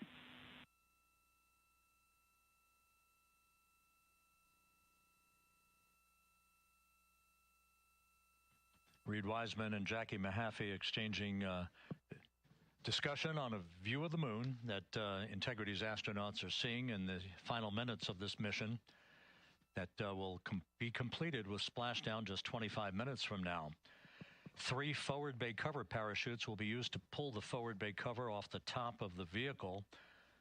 Then 2 drogue parachutes will be deployed to slow and stabilize the crew module during its descent, followed by 3 pilot parachutes that will lift and deploy the main parachutes from the forward bay. The final sequence will have 3 main parachutes deployed. These will be 116 feet in diameter, each main parachute approximately 265 feet long when reefed. The parachutes will ultimately slow Integrity down from its peak speed of almost 33 times the speed of sound to a gentle 19 miles an hour at splashdown.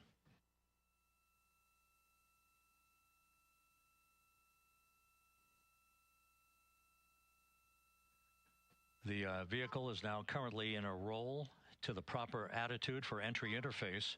Our trajectory is right on according to flight dynamics.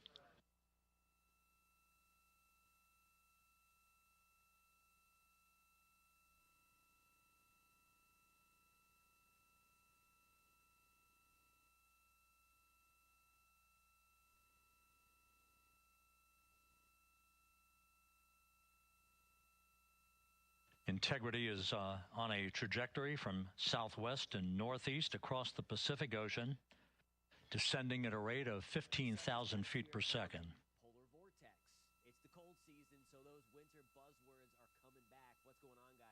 Certified meteorologist Jonathan Tegas back with you. Now, what if I told you those words are actually meteorological? Range to touchdown, 4,300 nautical miles. All the systems in excellent shape. Just used to hype things up out of proportion. So by the end of this video, you're going to know exactly what they are and why you necessarily shouldn't be scared when you see these terms floating around social media. So we're going to start with the sudden stratospheric warming event. Again, that is a real thing, although it's a mouthful, because that kind of sets everything in motion with the polar vortex. Integrity, Orion in the EI roll 180 attitude. In the stratosphere, the red and brown. Looks good on board, Jackie. The normal temperature anomalies in the stratosphere. That's what we're looking at. And the blue and green represent This view out of one of Integrity's windows. We had a call for 3 good barrows. Those are barometric pressure sensors that feed altitude and rate of descent information to Integrity's computers that will trigger the parachute deployment sequence. We are less than 9 minutes away from entry interface, 22 minutes from splashdown. taking you right down. Everything's still looking pretty good. And then you see that big flare up right there. Mark it out of the white and brown. That is a significant warming episode in the stratosphere. You see there is Greenland. It becomes a little more clear under that color. And then there is the North Pole, the Arctic Circle. And You can see the reflection of one of the crew members in the window. suddenly warmed up. So that's a model forecast of how a sudden stratospheric warming event. Out in the Pacific, the weather conditions remain go. Just a few clouds, some scattered clouds. Winds at 10 knots. Wave heights just about 4 feet. A gentle day in the Pacific for the homecoming of Integrity's astronauts. Starts to disrupt the polar vortex. Now, a couple of facts before we get into the nitty-gritty of what the polar vortex is and how it can impact us indirectly in Central Florida and across the lower 48 of the United States in general. What the polar vortex is, it's an area of low pressure both in the north and in south. Integrity back in EI attitude. Living, if you will, in the stratosphere, just where that sudden stratospheric warming event took place. So these are... We see the same on board, Jackie. These reside in the stratosphere, one at the North Pole, one at the South Pole. There is one in the troposphere where humans live, and we're going to get into that in a second. I know it's confusing. It's a lot. Houston, purge is complete. Crew and vehicle are configured for entry. When you see things... Houston copies. Oh my gosh, the polar vortex is coming like the abominable snowman. And we're in step 37, transferring navigate to BFS. Because it's always present. Again, there's one at each pole, and they are miles above the surface, as you'll see in 1 second. It's weaker in summer and stronger in winter, and that's what the relative to the pole and relative to the hemisphere that you're in. We're going to be talking, obviously, about the northern hemisphere. And what the main takeaway is, again, the polar vortex is not a storm, but it can be disrupted by that sudden stratospheric warming event we just talked about. And Houston, in instruction 509, we are not below 0.2. Into the lower 48. So again, not a storm. It's a thing that's there, but it can be disrupted, and that's going to be the key as we go forward over the next couple of minutes. Okay, now we're going to get into Integrity, no action required. Across the Arctic Circle. Integrity. By the way, again, we are looking into the stratosphere with this, about 10 to 30 miles above our head. At the surface, we have something known as the tropospheric polar vortex, polar jet stream. It's all right there. So the polar vortex... Now 6 minutes away from entry interface. The vortex is a... We will hit the first traces of Earth's atmosphere at an altitude of 400,000 feet, traveling about 34,882 feet per second. Ranged splashdown at that point will be 1,701 nautical miles. Just 1 second. With the sudden stratospheric warming, though, we can see things get disrupted a little bit. So we were just talking again about when the vortex is strong or stable. And this is more often than not here. We have stronger low pressure, again, 10 to 30 miles above our head. The colder air is confined to the north. And once again, just a reminder, some 24 seconds after entry interface, we do expect to lose communications with the vehicle and the crew during a 6-minute blackout period when a plasma shield will build up around the spacecraft due to the ionization, due to heating effects. Right on down to the south. So when we're talking about the impact, And Flight Dynamics has just confirmed we will have a blackout period of exactly 6 minutes in duration. And once again, that's due to the fact that a plasma buildup around the vehicle will prevent communications and data, so we will not be able to talk to the crew members at that time, nor will we receive data here in the flight control room. Houston, everything is looking good on board. Just confirm no pre-EI downloads. Houston concurs. That blackout period to begin at 6:53 and 54 seconds p.m. Central Time, and again will last about 6 minutes in duration. Where it should be to the poles. In the example now of when things get a little wild in the weather, or when We're 4 minutes away from entry interface. snowstorms, I'm talking big time cold, getting really far south. That is when we have a weak polar vortex. So we had that sudden stratospheric warming event. Say that 5 times fast. You had that occur. The polar vortex has now been disrupted. It's not really the polar vortex coming to visit, so to speak. It's still there. It is just disrupted. A lot of times, though, and it's not every time, a lot of times that disruption makes its way to the surface, and it's the tropospheric polar vortex that actually sends down some of these surface-level colder air, the Arctic air, the polar air, that's hanging out well into the poles. So again, that polar vortex is always staying in the stratosphere, but there's also one where humans live in the troposphere, and that is what is actually, or pieces of it, come off and then work its way a little bit further to the south. So what you need to know about this is This view from Integrity as it crosses from southwest to northeast across the Pacific Ocean, 3 minutes from entry interface.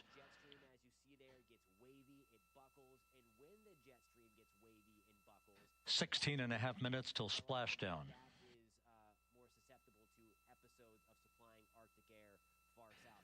The USS John P. Murtha and the recovery team is on station and in position, as are the airborne imagery assets that we hope to receive imagery from as Artemis enters the Earth's atmosphere and through parachute deployment.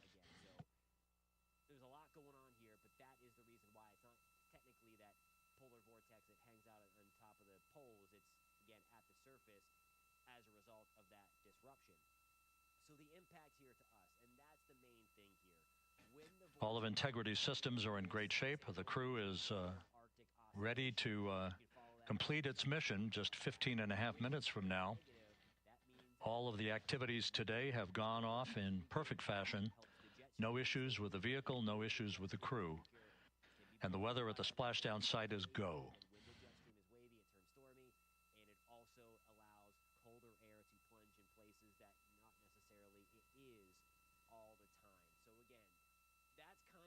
In-depth version there. The cliff notes is when you have a weak polar vortex, when you after that sudden stratospheric warming event, you can get big storms, you can get cold, but it's not always a guarantee that the warming and the disrupted stratospheric polar vortex impacts us at the surface. So there's a lot of things, and by the way, coming up on 1 minute until entry interface. Impact typically comes 1 to 2 to 3 weeks after the sudden stratospheric warming event. So it doesn't happen instantly, it doesn't happen in real time like it does in the stratosphere. It takes a little bit for this disruption to make it to the surface in the time frame of about 1 to 3 weeks. So say for instance we get sudden stratospheric warming in the middle of December. Mark 1 minute until entry interface. If it is going to have an impact to the surface, 1 minute 20 seconds until the expected start of our 6-minute blackout. Integrity, 1 minute to a 6-minute blackout. As a result of a big disruption of the polar vortex. Integrity. Extreme cold can come south. It certainly is sensitive. It does damage to crops. Hard freezes can make their way down into the deep south, into the state of Florida, and of course, wind chills. Likely going to be windy. It's going to be stormy somewhere. These things can have the tendency to also bring big winter storms. When the jet stream is wavy like that, you obviously have warmer air coming south a little bit more, colder air dipping to the north, cooler air moving north, colder air moving south, warmer air moving back to the north. 10 seconds till entry interface. Get those bigger winter storms to develop. So next time when you hear sudden stratospheric warming, polar vortex, it could mean some cold is on the way, but it's not a giant storm. Could help to create one, but just And we have crossed the threshold, now entering the Earth's atmosphere. We're at 400,000 feet, traveling 34,800 feet per second.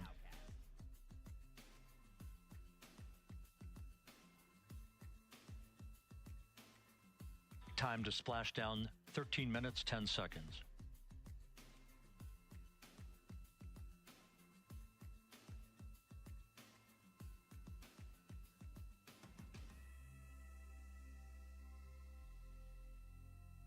And as predicted, we've entered our communications blackout. This will be a 6-minute blackout period. No voice, no data from the crew.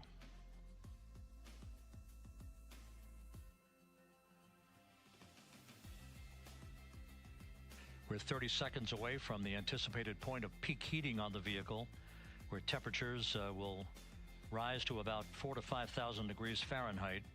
This is the true test of our trajectory.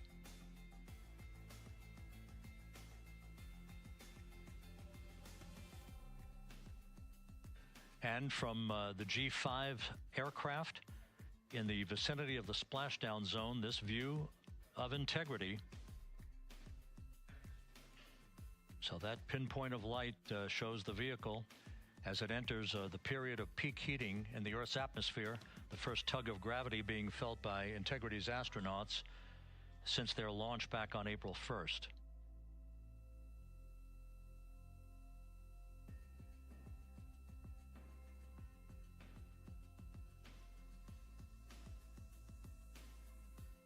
Four and a half minutes until the end of the blackout period. Time to splash down, 11 minutes, 33 seconds.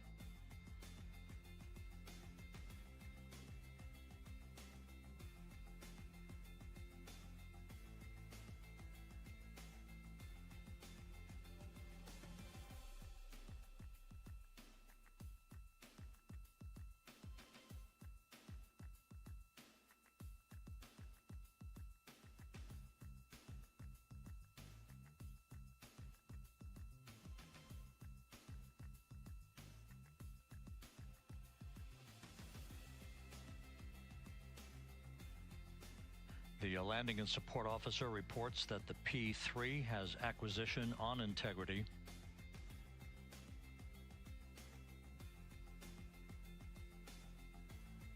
Three and a half minutes left in this blackout period. This is a visualization of the plasma buildup around the spacecraft and the repelling of that heat on Integrity's heat shield. So when we're talking about tornadoes, one of the main components of their formation is wind shear. Now, you may have heard the pinpoint weather team talk about wind shear being detrimental to hurricanes. The opposite, though, is true for severe thunderstorms and tornadoes. So here's what we're talking about with the formation. The blue is the wind direction way above your head, several thousand feet above, 15 to 20,000 feet above your head. And then at the bottom of the ground here, you see those red dots and those arrows shooting across your screen. That is the wind direction at the surface. Notice how they are going in two different directions. That is changing of the wind with height. That is our wind shear. Now, Flight Dynamics reports that airborne assets in the vicinity of the splashdown zone do have a visual on Integrity. Still 2 minutes and 40 seconds left in our blackout period. Time to splash down, 9 minutes, 35 seconds. This is when things start to get concerning because you see that horizontal rolling motion then get forced into the vertical, and then that's where we get our funnel. If the proper ingredients to get the funnel to the ground are present, then we get the tornado to develop, and you see the condensation. Multiple airborne assets as part of the recovery team all have visuals on Integrity.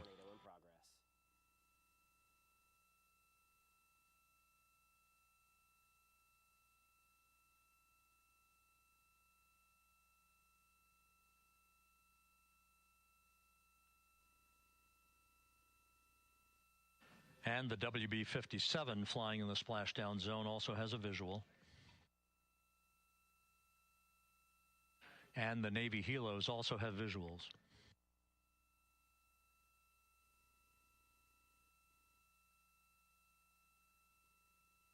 We're still in the blackout period. Still do not have communications from the crew.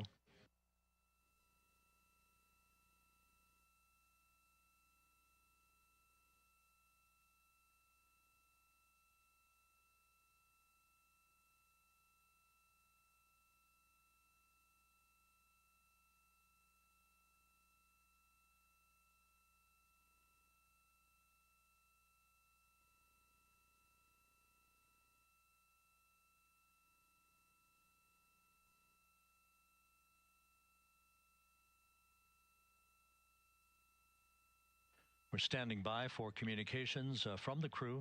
We should be out of the blackout period less than a minute from now.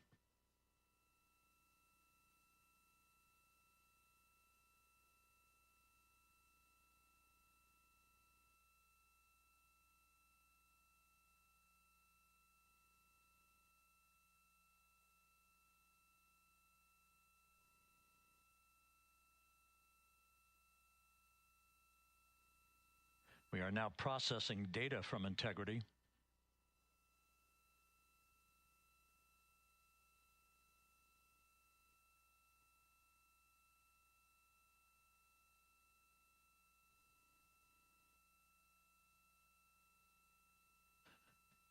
Landing and support officer reports the small boats are en route to the splashdown target zone.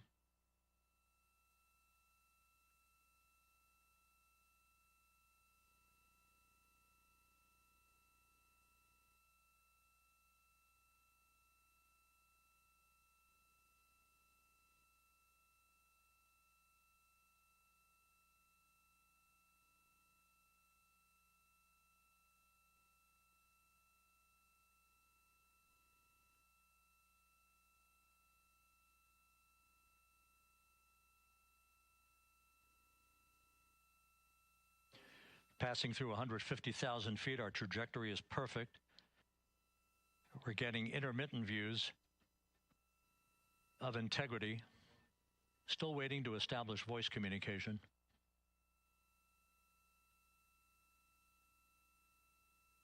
Integrity, Houston, comm check, post-blackout. Houston, Integrity, we have you loud and clear. Your trajectory is nominal, and your recovery teams have visual. Sudden stratospheric warming. Guidance looks good. It's the cold season, No action for the enabled internal camera controller fail. Big cheers from the viewing room here in Mission Control as voice communication reestablished with Commander Reed Wiseman. For America and a waiting world, Integrity is 5.5 minutes away from coming home.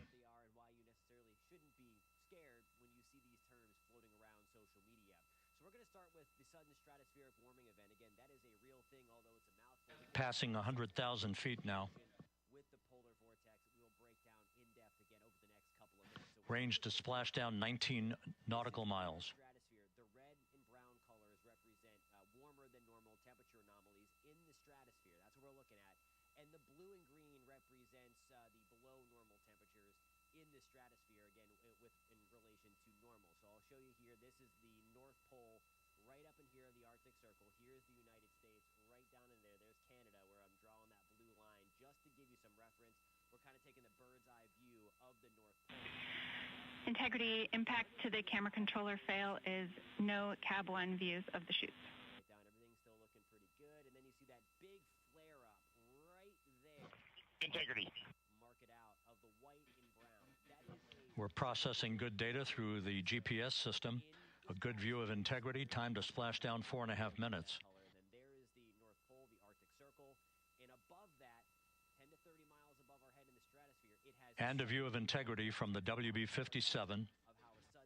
We're at 50,000 feet. And we'll take that out further, again, just so you can see even further warming. So that is a significant and sudden, in this example anyway, sudden stratospheric warming event. Okay, so I mentioned that SSW, that we can call that for short. But what that does when we get that abrupt and sudden warming in the stratosphere, it starts to disrupt the polar vortex. Now, the pyros are armed for forward bay cover jettison. What the polar vortex is and how it can impact us indirectly in central Florida and across the lower 48 of the United States in general. What the polar vortex is, it's an area of low pressure both in the north and in south on the South Pole. By the way, these are... And there go the first series of parachutes, and we're on drogues. And Houston, we're visual 2 drogues out the window. Two good drogue shoots. Next up, we copy, we see them. Next up, the deployment of pilot parachutes that will pull the main chutes out. Time to splash down 3 minutes and 10 seconds. Thumbnails of, oh my gosh, the polar vortex is coming, like the abominable snowman or something like that. It's not necessarily perfect descent rate according to flight dynamics. Good rates on two drogues. It's weaker in summer. We see the same on board. That's with the relative to the pole, relative to the hemisphere that you're in. We're going to be talking, obviously, about the northern hemisphere. And what the main takeaway is, again, the polar vortex is not a storm, but it can be disrupted by that sudden stratospheric warming. Passing through 10,000 feet, still on drogues. From the poles, from the Arctic, right on down through Canada and into the lower 48. So again, not a storm. It's a thing that's there, but it can be disrupted, and that's going to be the key as we go forward over the next couple of minutes. Okay, now we're going to get into it. So that main chute deploy. Above the North Pole, across the Arctic Circle, that is the polar vortex. We're at 5,000 feet. Looking into the stratosphere with this, about 10 to 30 miles above our head. Search and recovery beacon has been activated on Integrity. Polar jet stream, it's and we have 3 good main chutes. The vortex is a strong low. Good 3 main chutes, good reefing, good descent rate. Good rates, and we see 3 good-looking parachutes. Is bottled up over northern Canada through the Arctic Circle and right underneath that polar vortex into the poles. That's going to come into play in just 1 second. With the sudden stratospheric warming, Integrity. Cabin pressure indicates no need for hydrazine checks. when the vortex is strong or stable, Integrity copies. not here. We have stronger low pressure, again, 10 to 30 miles above. This is a perfect descent for Integrity. Its crew sounding hale and hearty on board. Strong west-east flow. You see the arrows there going around. Time to splash down 1 minute, 15 seconds. Vortex, when you get that sudden stratospheric warming event, sometimes that flow stops completely or even gets reversed, and then that's what helps to send all of that colder air from the poles. Integrity about to complete a journey spanning 694,481 miles from its launch from the Kennedy Space Center back on April 1st, and a trip around the moon. And then areas far south, so the southern half of the country where we live, that is going to be typically warmer than normal. If you are a weather nerd and you like to follow some of the oscillations that we have to measure things like El Nino, La Nina, though there is one to follow for the polar vortex, the tropospheric polar vortex. That's the one that impacts us, and that is the Arctic oscillation. In this case, this is a positive Arctic oscillation. When the Arctic oscillation is positive, it means that we have the strong and stable polar vortex ahead, and it is colder where it should be. Passing through 1,000 feet. In the example now of when things get a little wild in the weather, or when it has the potential to get a little wild, I'm talking big snowstorms, I'm talking big-time cold getting really far south. That is when we have a weak polar vortex. So we had that sudden stratospheric warming event, say that 5 times fast. You had that occur. The polar vortex has now been disrupted. It's not really the polar vortex coming to visit, so to speak. It's still there. It is just disrupted. A lot of times, though, and it's not every time, a lot of times that disruption makes its way to the surface, and it's the tropospheric polar vortex. Integrity splashdown, sending post-landing command now. Splashdown confirmed. Copy splashdown, waiting on VLDR. Splashdown confirmed at 7:07 p.m. Central Time, 5:07 p.m. Pacific Time. From the pages of Jules Verne to a modern-day mission to the moon, a new chapter of the exploration of our celestial neighbor is complete. Integrity's astronauts back on Earth.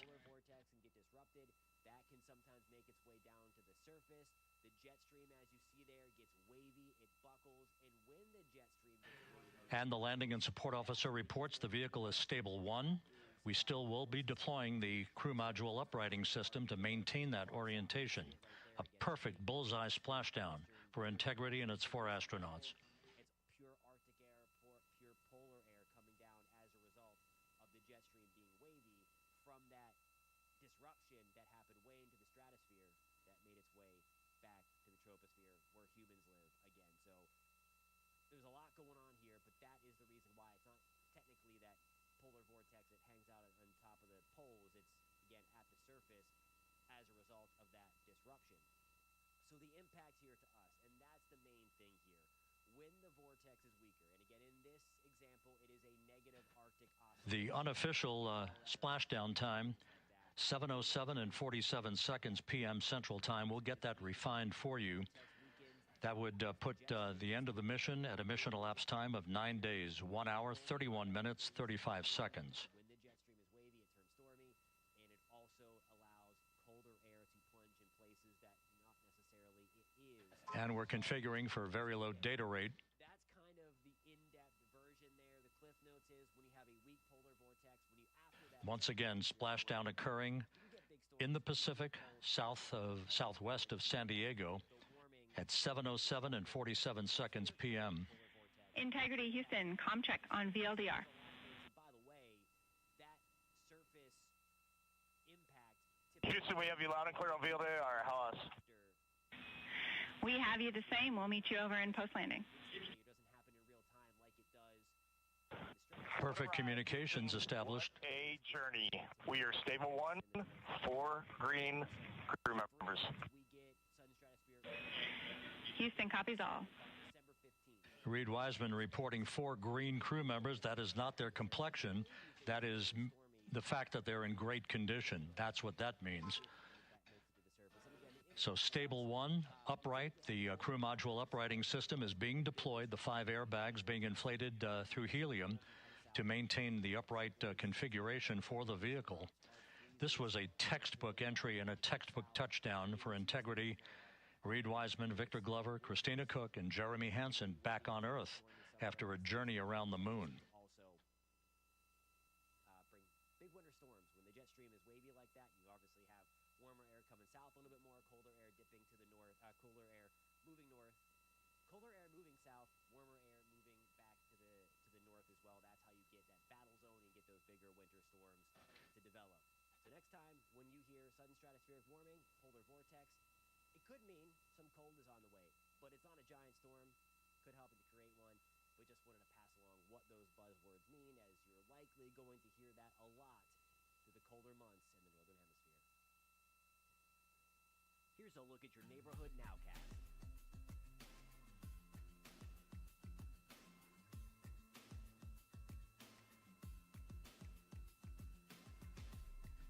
We continue to monitor the functioning of the CMOOS system. The airbags are being inflated to maintain a stable 1 or upright configuration.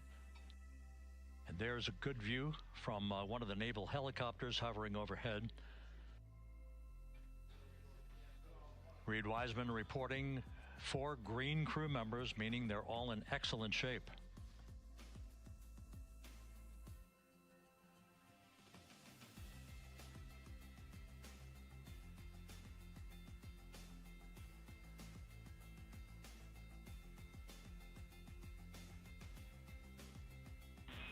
Integrity Houston for SAR beacon and radio. SAR beacon is in 406, and we're powering the radio now. Go ahead. We see the beacon on. However, the recovery team is not seeing the signal. Your SAR radio uses the same antenna, so you may run into trouble with the radio. Okay, copy. And we are also powering up the sat phone now.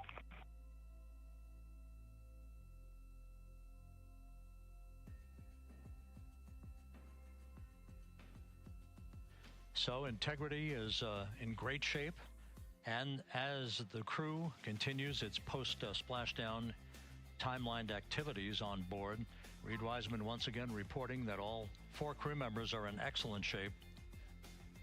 And we have 5 inflated airbags to maintain an upright configuration so that the recovery team can now begin a slow approach to the vehicle. Meanwhile, here in the flight control room, Entry Flight Director Rick Henfling is polling his team of flight controllers for the start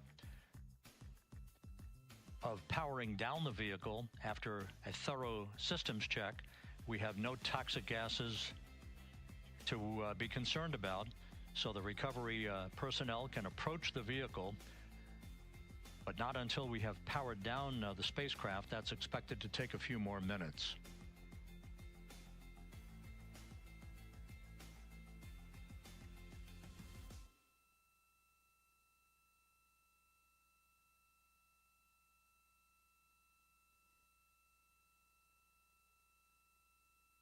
So when we're talking about tornadoes, one of the main components of their formation is wind shear. Now, you may have heard the Pinpoint weather team talk about wind shear being detrimental to hurricanes. The opposite, though, is true for severe thunderstorms and tornadoes. So here's what we're talking about with the formation. The blue is the wind direction. Integrity back on Earth following its historic flyby of the moon. And then at the bottom of the ground, it was, for all intents and purposes, a textbook mission. On 28 per hour remain on this frequency. Going in two different directions. That is changing of the wind with height. That is We our copy. wind shear. Now, what this wind shear in turn does, it creates a rolling motion. Reed Wiseman indicating some trouble with the SARSAT phone on board, but that's not an issue. What is more important is that the vehicle is solid. No issues as we begin the power down of the vehicle to begin the recovery process. Then get forced into the vertical, and then that's where we get our funnel. If the proper ingredients to get the funnel to the ground are present, then we get the tornado to develop, and you see the condensation funnel make its way from the cloud to the ground, and then we have our tornado in progress.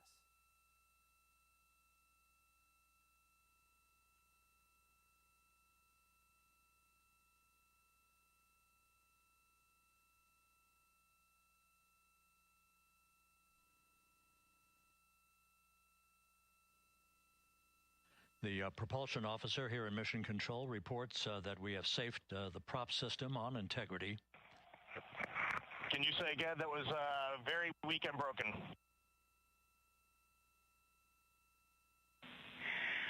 Integrity, Houston did not call.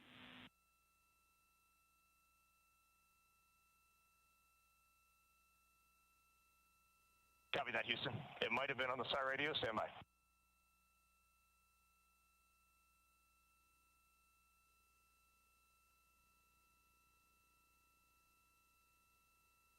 All of the milestones were executed in perfect fashion. Integrity entering the Earth's atmosphere right on time, reaching its peak speed shortly after a blackout period began. We emerged from the blackout period, but the recovery imagery airborne assets were able to pick up Integrity's descent almost immediately through entry interface, tracking the vehicle all the way down. And finally, you saw the sequence of chute deployments. First, the forward bay cover being pulled off the top of the vehicle by a series of 3 parachutes. Then the drogue chutes were deployed, followed by the 3 main chutes that slowed the splashdown velocity of Integrity to just 19 miles an hour.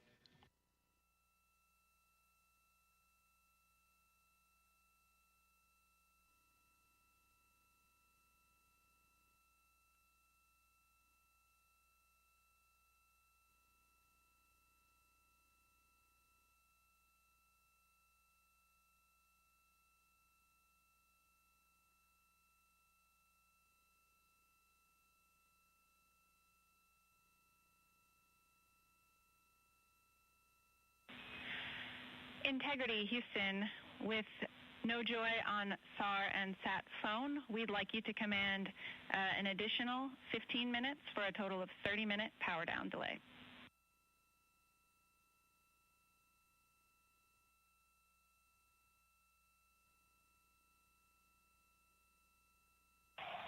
All right, Jackie, we have selected T/D+30. No joy on SAR radio or sat phone. And stand by, we have the master diver on SAR radio. Please hold comms. Hey, Lily. Excuse me. Hey, Jackie, we just got the master diver on SAR.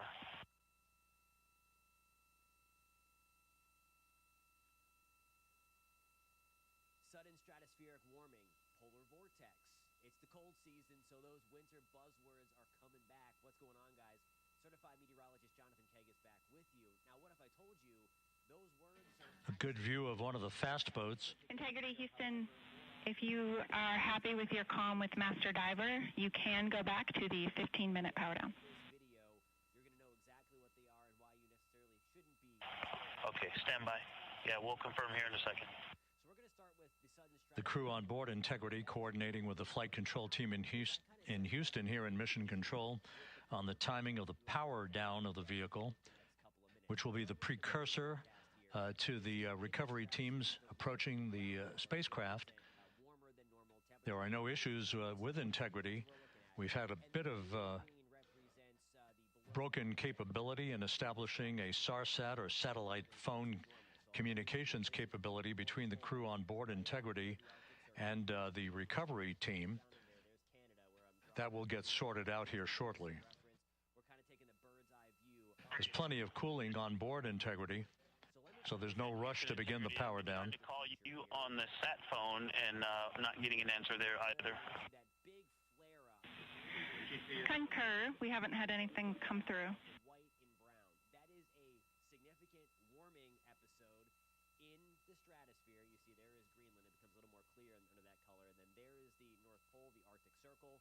And above that, 10 to 30 miles above our head in the stratosphere, it has suddenly warmed up. And Houston, if you could relay to recovery that we hear them, but it does not. And we'll take that out further again, just so you can. But it does not appear as though they are hearing us. That is a significant and sudden, and this is a atmospheric warming event. Okay, so I mentioned that SSW, that we can call that for sure. Houston copies, and Reed, just to confirm, you are pushing the PTT on the radio. Couple of facts before we get into the nitty-gritty of what the polar vortex is and how it can impact us indirectly in Central Florida and across the lower 48 of the United States in general. So as we continue to sort out the communications between Integrity and the recovery teams, we are standing by for the initiation of the power down procedures that, as you see, the recovery teams are moving towards the side of the capsule. The next major event will be the erection of that large inflatable raft called the front porch. That will be the port of call for the crew as they're being extracted one by one from the vehicle. The other thing is it's always present. So when you see things in thumbnails of, oh my gosh, the polar vortex is coming like the abominable snow. Integrity Houston for sat phone. We are going to attempt to call you. They are miles above the surface, as you'll see in 1 second. It's weaker in summer and stronger in winter. Good idea, standing by. And Jackie, yes, we are pushing the push-to-talk, the two buttons on the left side of the radio below the up-down arrows. We are utilizing them. I'm rebooting the radio to see if we get good comms. And then send colder air. Okay, we copy all. And just to confirm, you are seeing that you are touchdown plus 3030 for power, correct? And that's going to be the key as we go forward over the next couple of minutes. That's affirmative. So that pink area above the North Pole, across the Arctic Circle, that is the polar vortex. By the way, again, we are looking into the stratosphere with this, about 10 to 30 miles above our head. At the surface, we have something known as the tropospheric polar vortex. We are trying a backdoor approach to have Mission Control here call the crew on their satellite phone. This is all part of the coordination for the power down of the vehicle that will initiate the actual recovery operation. The first boats with the Navy divers on board are standing by, waiting to close in on Integrity to begin the process of erecting the large inflatable raft that's called the front porch that will be where the astronauts are extracted from so that they can have a few minutes to get their land legs back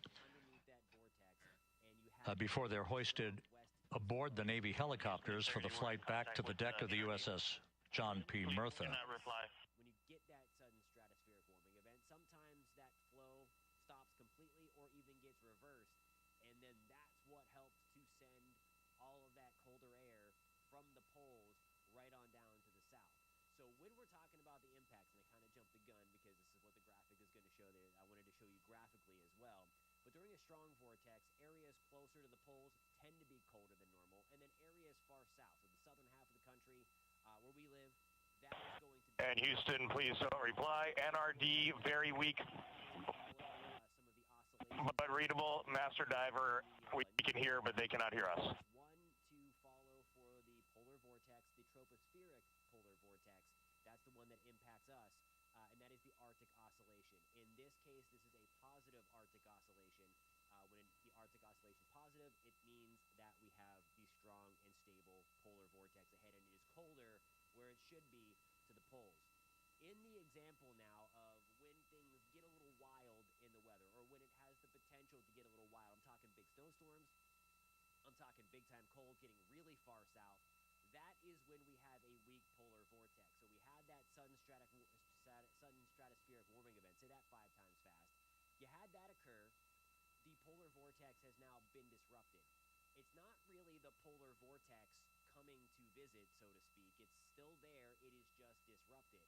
And Houston on OE1, is there any chance to tie us into NRD? And it's the tropospheric polar vortex that actually sends down some of these surface level colder air, the Arctic air, the polar air that's hanging out well into the poles. So again, that polar vortex is always staying in the atmosphere, but there's also one where humans live in the troposphere, and that is what is actually, or pieces of it, come off and then work its way a little bit further to the south. So what you need to know about this is whenever we have one of these sudden stratospheric warming events, the polar vortex can get disrupted. This is Mission Control, Houston. While we stand by for the establishment of communications between Integrity and the recovery team that is basically standing by very close to the spacecraft, we're going to go to the deck of the USS John P. Murtha, where Megan Cruz is standing by with Administrator Jared Isaacman. In this example, it's pure Arctic air. Hey, Rob, yeah, just such an honor to be able to be here on the ship, to be able to share and experience this moment with everyone together. And of course, as you just said, yes, here with NASA Administrator Jared Isaacman. Administrator, how did you feel getting to witness this and seeing NASA at its best? Oh, I mean, I'm honestly, I'm still at a loss for words. I mean, you know, like the childhood Jared right now can't believe what I just saw. I mean, almost been waiting my whole lifetime to see this, and then it's NASA Administrator. I just couldn't be more proud of the entire workforce, the years, the effort, the late nights, all the hard work from across the country that contributed to this incredible moment right now. And yeah, incredibly grateful too for our teams here on the John P. Murtha right now. Yeah, look at them behind us here. We got everybody. Hey, what do you guys think? We just brought some astronauts back from the moon, huh? Unbelievable.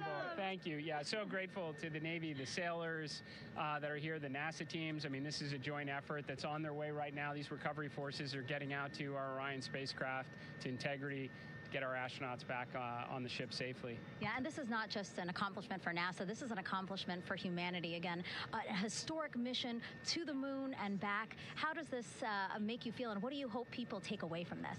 Well, I'll tell you, I think about the crew members that we've all had an opportunity to observe over the last 10 days, right? I mean, they're absolutely professional astronauts. I mean, wonderful communicators, almost poets. But then I think these were the ambassadors from humanity to the stars that we sent out there right now. And I can't imagine a better crew than the Artemis II crew that just completed a perfect mission right now. So yes, it's a huge moment for everybody, right? I mean, we are back in the business of sending astronauts to the moon, bringing them back safely, and to set up for a series more. I mean, this is not a once-in-a-lifetime, which you hear sometimes around here. It's like, this was a once-in-a-lifetime. No, it's not. This is just the beginning. We are going to get back into doing this with frequency, sending missions to the moon until we land on it in 2028 and start building our base. Yeah, are we going to build on the momentum for Artemis III? I mean, it's just around the corner. Absolutely. So, I mean, that's, part of me, too. Like, I can't wait to get the crew off of Integrity right now, but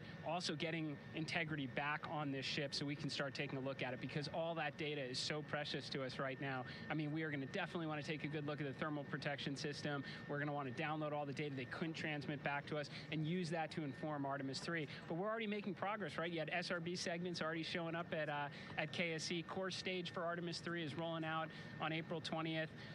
We're getting Mobile Launcher 1 back in vehicle assembly building. So yes, there is a lot to celebrate right now on a mission well accomplished for Artemis II, and at the same time, we got to start getting ready for 3. Amazing. And last question, for people who joined us for all 10 days to see what we can accomplish together with our international partners, what do you think about the fact that we're going to keep doing this more and more and more?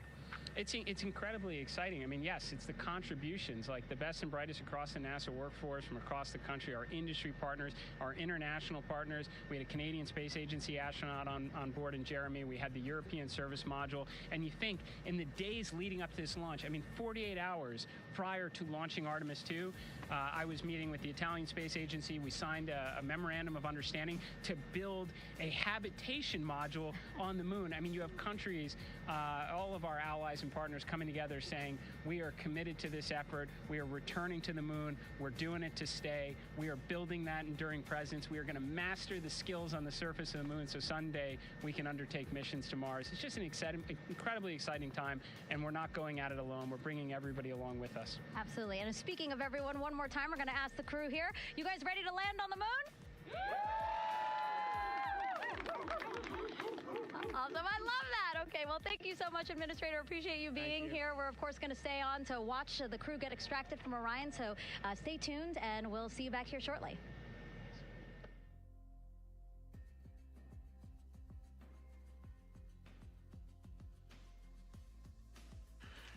Thank you, Megan, and thank you, Administrator Isaacman. We are in the process of working to establish that communications link and to establish the procedures that will lead to the power down of the spacecraft, which is gently bobbing in the Pacific following a bullseye touchdown that occurred at 7:07 p.m. Central Time, 5:07 p.m. Pacific Time, 2.5 hours before sunset in the Pacific, southwest of San Diego. We have once again heard from the crew during that interview opportunity with the administrator, and we have 4 healthy crew members on board.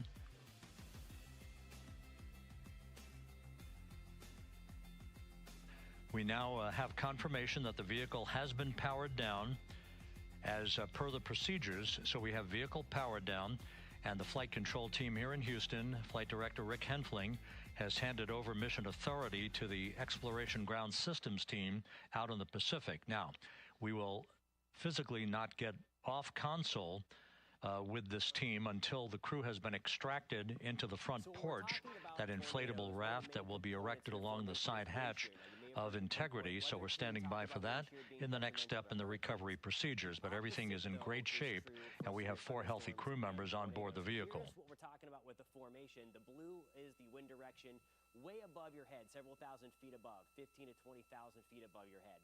And then at the bottom of the ground here, you see those red dots and those arrows shooting across your screen. That is the wind direction at the surface. Notice how they are going in 2 different directions. That is changing of the wind with height. All of the entry events went by the book, no issues, perfect trajectory for Integrity that was culminated with one final raise burn to improve the angle of attack for the vehicle as it entered the Earth's atmosphere. All of that flight dynamics computation this is when things start to get worked like a charm. You see that horizontal rolling motion, then get forced into the vertical, and then that's where we get our funnel. If the proper ingredients to get the funnel to the ground are present, then we get the tornado to develop, and you see the condensation funnel make its way from the cloud to the ground, and then we have our tornado in progress.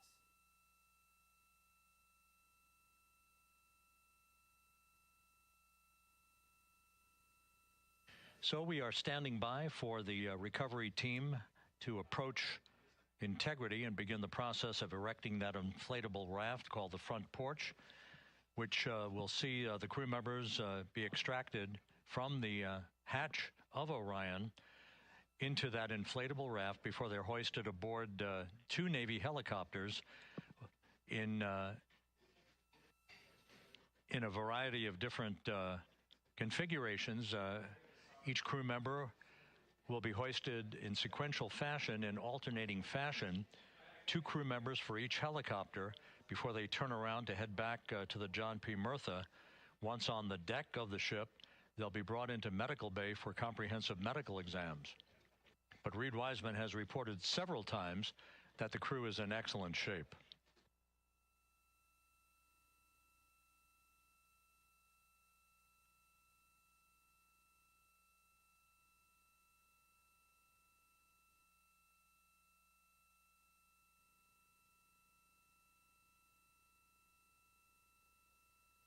So just to recap, it has been some 26 and a half minutes since the splashdown of Integrity in the Pacific.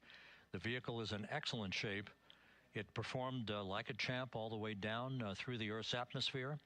All of the vehicle functions were checked off in excellent trip hammer fashion. The parachutes all deployed as planned. Splashdown occurring at 7:07 p.m. Central Time, 5:07 p.m. Pacific Time.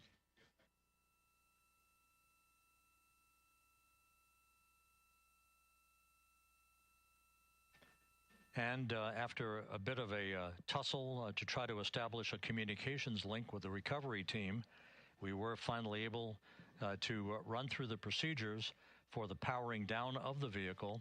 We've handed over mission authority to the Exploration Ground Systems folks out in the Pacific, and the recovery team will be approaching the vehicle shortly to erect the inflatable raft called the front porch before opening the hatch to Integrity to bring the crew members onto that raft before they're hoisted onto two Navy helicopters, two crew members for each helicopter, before they're flown back to the deck of the USS John P. Murtha.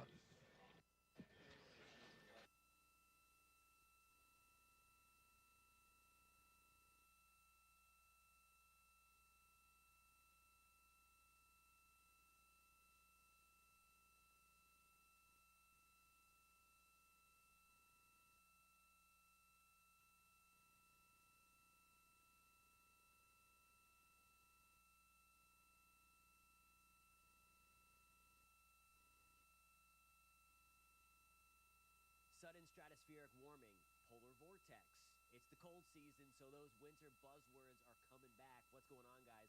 Certified meteorologist Jonathan Kagas back with you. Now, what if I told you those words are actually meteorological and scientific in nature? However, more often than not, they're used incorrectly or just used to hype things up out of proportion. So by the end of this video, you're going to know exactly what they are and why you necessarily shouldn't be scared when you see these terms floating around social media. So we're going to start with the sudden stratospheric warming event. Again, that is a real thing, although it's a mouthful, because that kind of sets everything in motion with the polar vortex. We will break down in depth again over the next couple of minutes. So we're starting with the computer forecast here. This is in the stratosphere. The red and brown colors represent warmer than normal temperature anomalies in the stratosphere. That's what we're looking at. And the blue and green represents the below normal temperatures in the stratosphere, again, in relation to normal. So I'll show you here. This is the North Pole right up in here, the Arctic Circle. Here's the United States right down in there. There's Canada, where I'm drawing that blue line just to give you some reference. We're kind of taking the bird's eye view of the North Pole to give you a reference point. So let me take this out into the future here and taking you right down. Everything's still looking pretty good. And then you see that big flare up right there. Mark it out, of the white and brown. That is a significant warming episode in the stratosphere. You see there is Greenland. It becomes a little more clear under that color. And then there is the North Pole, the Arctic Circle. And above that, 10 to 30 miles above our head in the stratosphere, it has suddenly warmed up. So that's a model forecast of how a sudden stratospheric warming event occurs. And we'll take that out further, again, just so you can see even further warming. So that is a significant and sudden, in this example anyway, sudden stratospheric warming event. Okay, so I mentioned that SSW, that we can call that for short. But what that does when we get that abrupt and sudden warming in the stratosphere, it starts to disrupt the polar vortex. Now, a couple of facts before we get into the nitty-gritty of what the polar vortex is and how it can impact us indirectly in Central. This is Mission Control Houston. After talking to the flight dynamics folks, we have a bit of a refinement on the splashdown time for you. Their computation shows a splashdown time of 7:07 and 27 seconds p.m. Central Time, 7:07 and 27 seconds p.m. Central Time. Where humans live, these reside in the stratosphere, one at the North Pole, one at the South Pole. There is one in the troposphere where humans live, and we're going to get into that. That would equate to a mission elapsed time of 9 days, 1 hour, 32 minutes, and 15 seconds. Oh my gosh, the polar vortex is coming like the abominable snowman or something like that. It's not necessarily... Once again, from Flight Dynamics, A splashdown time of 7:07 and 27 seconds p.m. Central Time.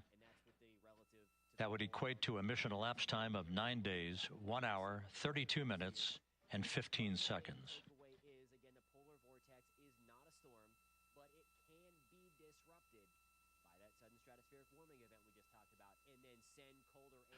Reports from the Pacific indicate that the recovery team, in communications with the crew aboard Integrity, that the crew remains in excellent shape as they await the approach of the team for a final hazard gas evaluation before they move to the side of the vehicle to erect the inflatable life raft called the front porch. Above our head.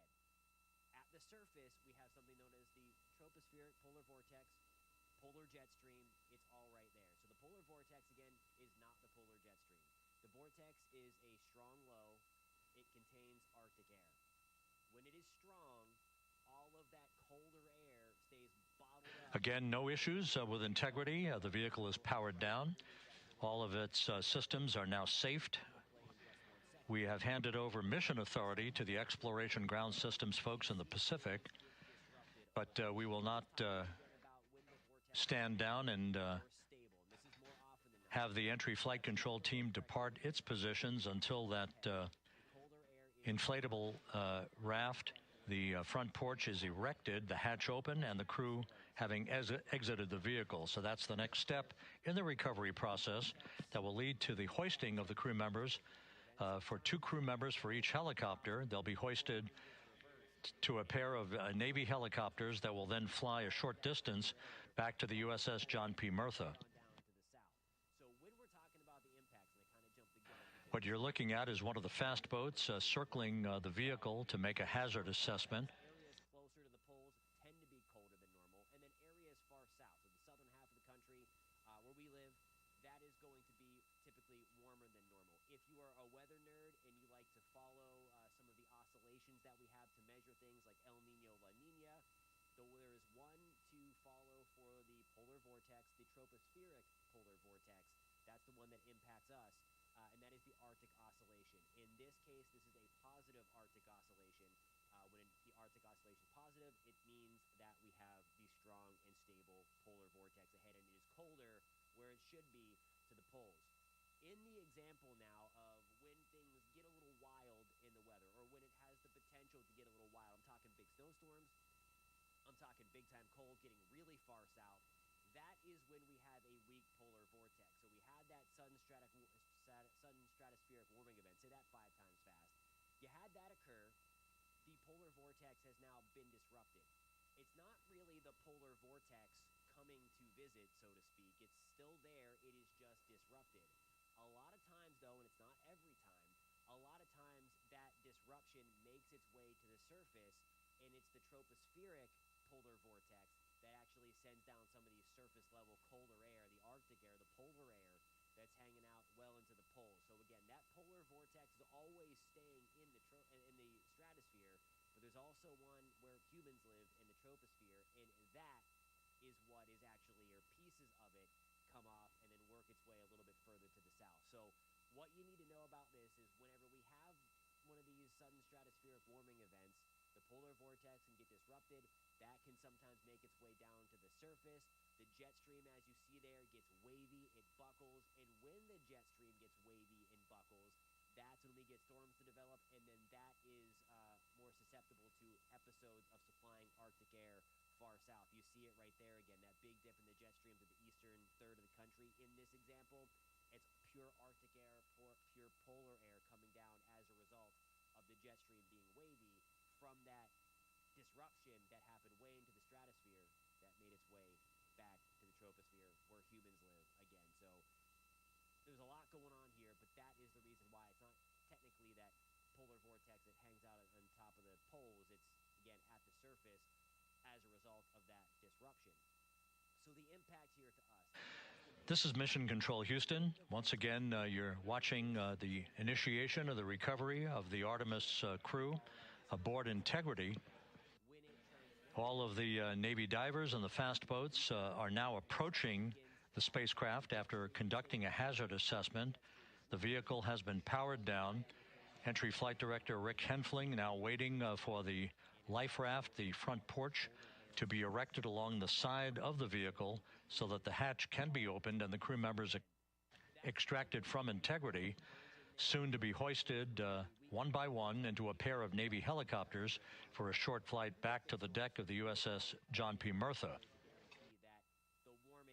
If you missed it earlier, we talked to Flight Dynamics and received a more official touchdown time or splashdown time, as it were, of 7:07 and 27 seconds p.m. Central Time, 5:07 and 27 seconds p.m. Pacific Time.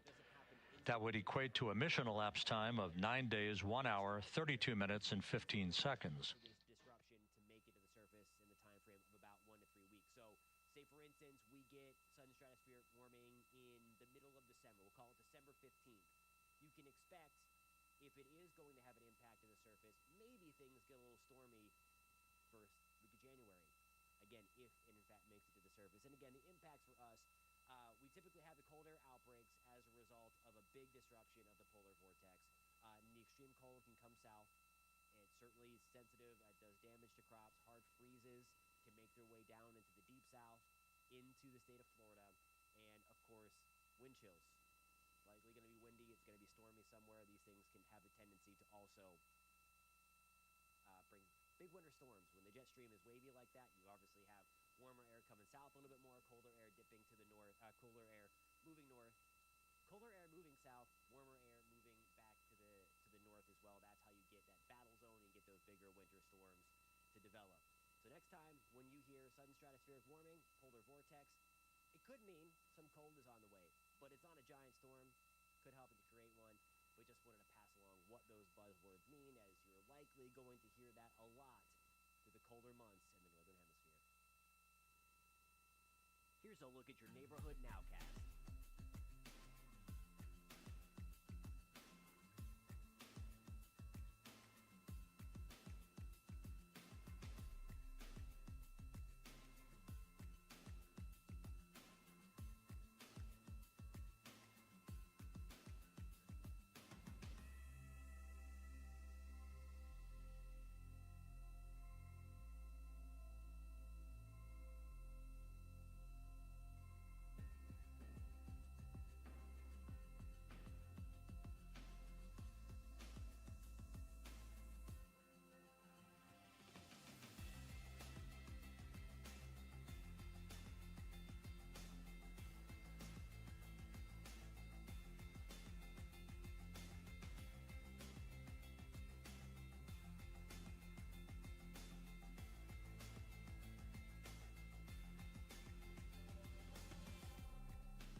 Continuing to get excellent views from the imagery assets out at sea in the Pacific of Integrity. We continue to get good reports from the landing and support officer, who's in contact with the recovery team, that the crew is in excellent shape, no issues.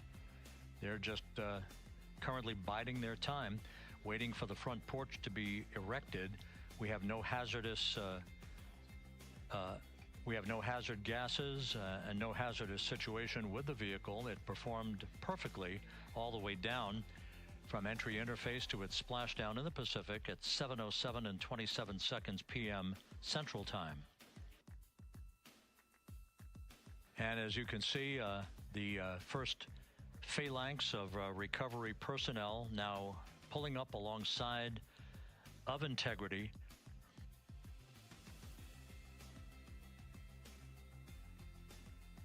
This includes Navy divers, a Navy flight surgeon, and other recovery personnel who have trained for several years for this recovery process.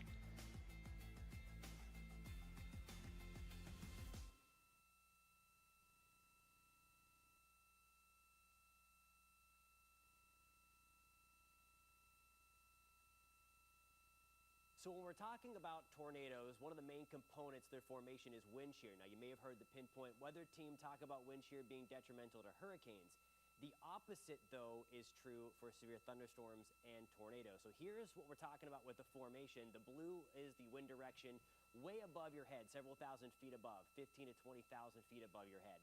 And then at this hour, some 41 minutes following splashdown, the vehicle has been powered down. There's no hazardous gas emanating from the vehicle. That's why the first team of recovery personnel has been able to pull alongside Integrity. And the reports continue to come in that the 4 astronauts are in excellent shape. It is in the horizontal right now because of the changing of the winds with height. Now, when we get a thunderstorm to develop, this is when things start to get concerning because you see that horizontal rolling motion then get forced into the vertical, and then that's where we get our funnel. If the proper ingredients to get the funnel to the ground are present, then we get the tornado to develop, and you see the condensation funnel yes. away from the cloud to the ground, and then we have our tornado in progress.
This is Mission Control Houston, continuing to watch the initiation of the recovery of Integrity's astronauts. One by one, they'll be brought out of the spacecraft onto a large inflatable raft just a short time from now. In the meantime, we can go back to the USS John P. Murtha, where my colleague Megan Cruz is standing by to provide her situation report. Megan, can you hear us?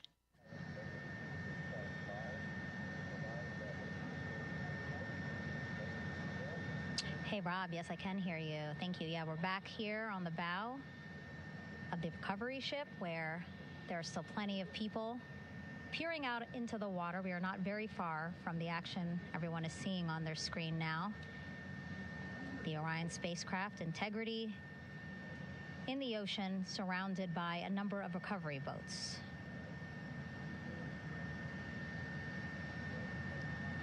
As Rob has been saying, in those recovery boats, NASA and Navy personnel specifically trained to get the astronauts out of Orion.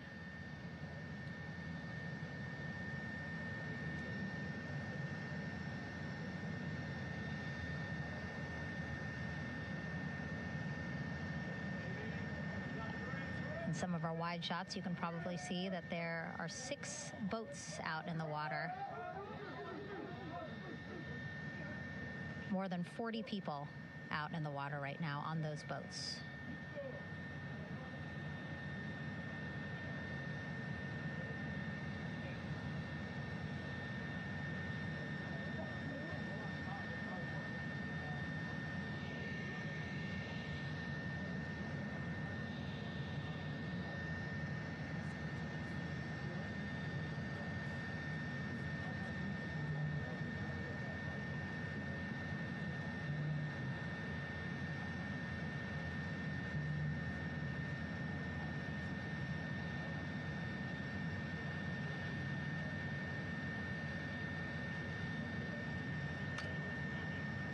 First order of business is to set up the front porch and the stabilization collar.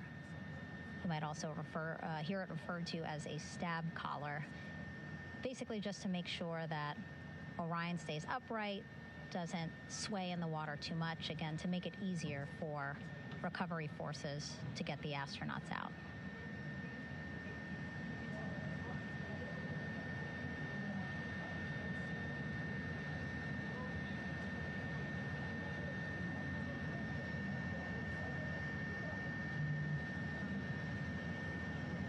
Again, we splashed down in the Pacific Ocean just after 5 p.m. Pacific time here. It's a requirement by NASA to be able to get the crew out of Orion within 2 hours of splashdown. So doing great on time so far. Plenty of time. No rush either. I was speaking to NASA flight surgeon Rick Schuring earlier in this broadcast, and he said to me, no rush to get the crew out. Just want to make sure that they're feeling good. And whenever they're ready to take their step out of Orion and onto that large raft, the front porch, folks will be ready.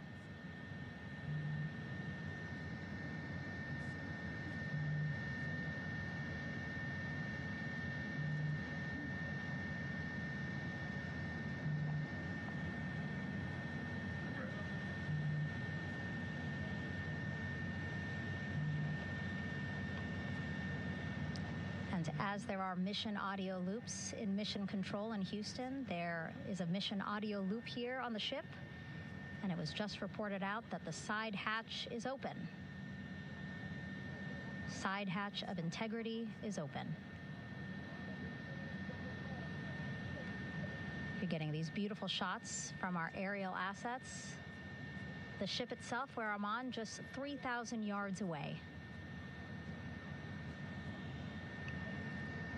Again, plenty of people on the boat here, glued to the side closest to where they can see all this action. And again, with just 3,000 yards separating us, great views from the bow here. You can see now that side hatch is open. One of the Navy personnel is about to get inside there.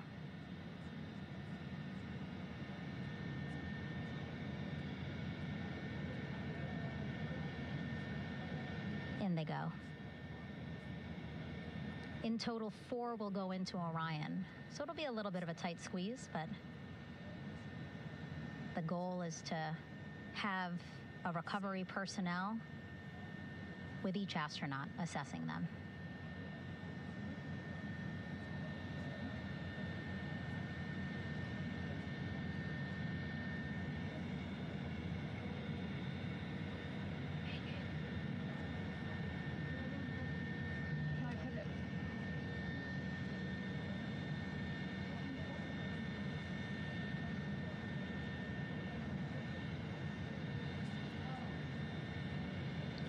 Boats getting closer now. Again, that one that's right up against Orion, those are the divers that will go in to the spacecraft to check on each of the astronauts. These other boats will begin doing a number of things, putting on that stabilization collar onto Orion, building that front porch.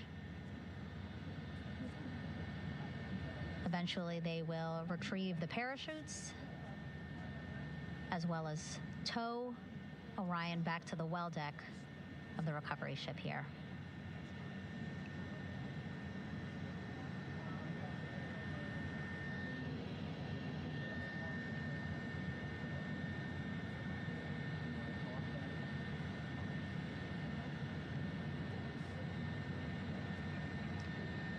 And so as we wait for the Navy and NASA personnel to get their assessment of the crew inside of Orion, why don't we toss it back to Rob for an update?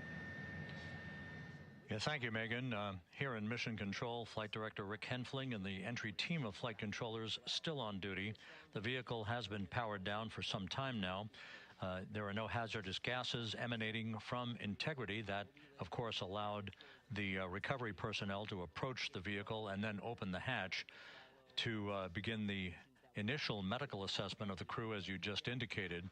Now we're standing by for the erection of that inflatable a raft, the front porch, alongside of the vehicle that will enable the crew to be extracted one by one onto the raft, have a moment or two to get their land legs back before they're hoisted into two hovering Navy helicopters, 2 crew members for each helicopter, for a short flight back to the deck of the USS John P. Murtha.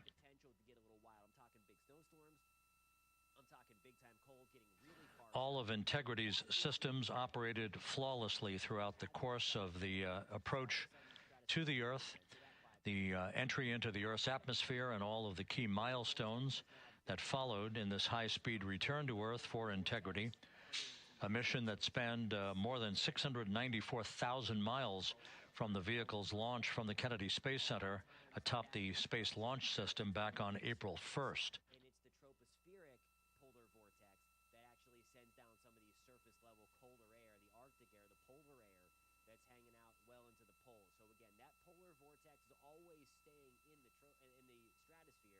There's also one where humans live in the troposphere, and that is what is actually, or pieces of it, come off and then work its way a little bit further to the south. So what you need to know about this is whenever we have one of these sudden stratospheric warming events, the polar vortex can get disrupted.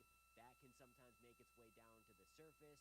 The jet stream, as you see there, gets wavy, it buckles, and when the jet stream gets wavy and buckles, that's when we get storms to develop, and then that is more susceptible to episodes of supplying Arctic air far south. You see it right there again, that big dip in the jet stream to the eastern third of the country. In this example, it's pure Arctic air, pure polar air coming down as a result of the jet stream being wavy from that disruption that happened way into the stratosphere that made its way back to the troposphere where humans live again. So there's a lot going on here, but that is the reason why. It's not technically that polar vortex that hangs out on top of the poles. It's, again, at the surface as a result of that disruption. So the impact here... As we mentioned at the top of the broadcast, the last time that the Apollo program saw a splashdown in the Pacific was Apollo 17 back on December 19th, 1972. So for the first time in 53 and a half years, we have reenacted that with the arrival of Integrity's astronauts as they flew around the moon in that historic lunar flyby that began with a trans-lunar injection burn that took them out of Earth orbit following 24 hours of a high Earth orbit trajectory. The high Earth orbit trajectory enabled flight controllers here to have a full 24 hours to evaluate the systems on Integrity and the condition of the crew before they would commit to flying to the moon. Typically comes 1 to 2 to 3 weeks after the sudden stratospheric warming event. So it doesn't happen instantly. It doesn't happen in real time like it does in the stratosphere. It takes a little bit for this disruption to make it to the surface in the time frame of about 1 to 3 weeks. So say, for instance, we get sudden stratospheric warming in the middle of December. We'll call it December 15th. You can expect, if it is going to have an impact to the surface, maybe things get a little stormy first week of January. Again, if it in fact makes it to the surface. And again, the impacts for us, we typically have the cold air outbreaks as a result of a big disruption of the polar vortex. And the extreme cold can come south. It's certainly sensitive. It does damage to crops. Hard freezes can make their way down into the deep south, into the state of Florida. And, of course, wind chills. Likely going to be windy. It's going to be stormy somewhere. These things can have the tendency to also bring big winter storms. When the jet stream is wavy like that, you obviously have warmer air coming south a little bit more, colder air dipping to the north, cooler air moving north, colder air moving south, warmer air moving back to the north as well. That's how you get that battle zone and get those bigger winter storms to develop. So next time when you hear sudden stratospheric warming, polar vortex, it could mean some cold is on the way, but it's not a giant storm. Could help to create one, but just wanted to pass along what those buzzwords mean, as you're likely going to hear that a lot through the colder months in the Northern Hemisphere. Here's a look at your neighborhood nowcast.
With the side hatch of Orion having been opened to set the stage for the erection of the inflatable life raft, known as the front porch, to be erected alongside the spacecraft for the extraction of the crew. Let's play for you an interview that my colleague Megan Cruz conducted on the USS John P. Murtha with Navy diver First Class David McMahon that explains how this process is unfolding. Okay, Davey, so you and some of your team, one last look over of the stabilization collar, correct? Yes, ma'am. Okay, so what is this stabilization collar? This is what's going to stabilize the capsule out there in the ocean. We don't know how good the weather or the waves will be that day, so this will help prevent any unnecessary occurrences from happening, stabilizing the capsule and the astronauts inside. So basically this is a float that will go around Orion. I'm assuming that what they're doing right now, these are the lines that will attach the collar onto Orion? That is correct. And so what are they doing here? So we've got the lower line that will secure the inflation device before we inflate it. That gives us the go-ahead that it's secure in its space, and then we'll inflate it. And then once that is done, we'll undo all the carabiners and get this orange line on top tied in the same fashion. And then this will be secured to the capsule, and the astronauts can safely take their first steps out of the capsule onto the front porch. Okay, and how long will it take them to set up the stabilization collar? We should definitely be able to handle this in under 10 minutes. Okay, wow. And then you just mentioned the front porch. So basically, after they set up the stabilization collar, then they set up what's called the front porch here. That's correct. Okay, and what's the front porch? Front porch is basically a bigger waiting room for the astronauts to sit in while we wait for the helicopters to show up and grab them. Okay, so the medical team that was inside with the crew, they're going to help them out and onto the front porch? That is correct. And then what happens here? We have hired trained medical personnel also on board the front porch that will give them lookovers and just make sure they're okay while we wait for the helicopters to show up. Okay. How does it feel, I mean, your team, you, to be part of a mission that's returning astronauts from the moon in more than 50 years? We all feel extremely honored to be a part of this, as well as a bigger mission for the Navy and joining up with NASA to do great things. And do you feel like you and your team are ready? Yes, very ready. Cool. All right, thank you so much. Thank you.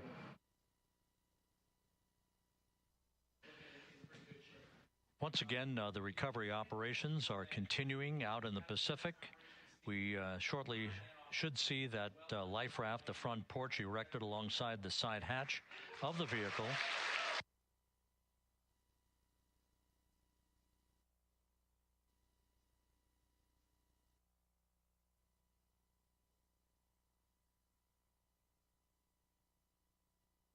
A number of flight controllers have come into the flight control room to receive congratulations from Entry Flight Director Rick Henfling. But we're going to stick with our operations out in the Pacific as we await the extraction of the 4 crew members who are reported to be in excellent condition.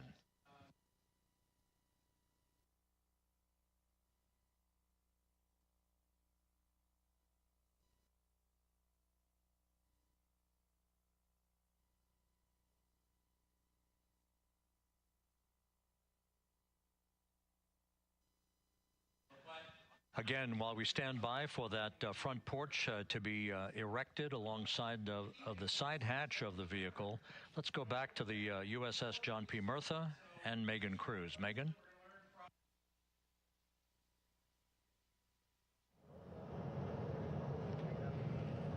Hey, Rob.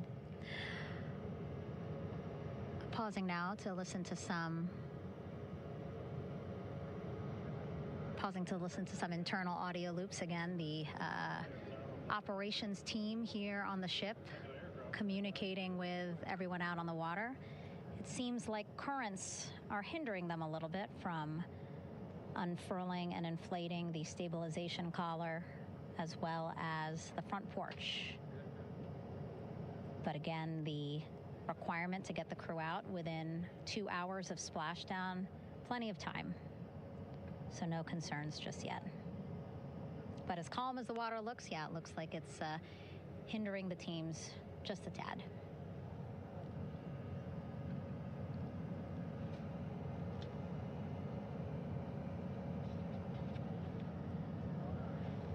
You can see in some of our shots that side hatch still open. Again, inside, there are now 8 people inside. 4 divers, Navy divers, all with medical training, each assigned to an astronaut each. Making sure that they're comfortable, feeling good.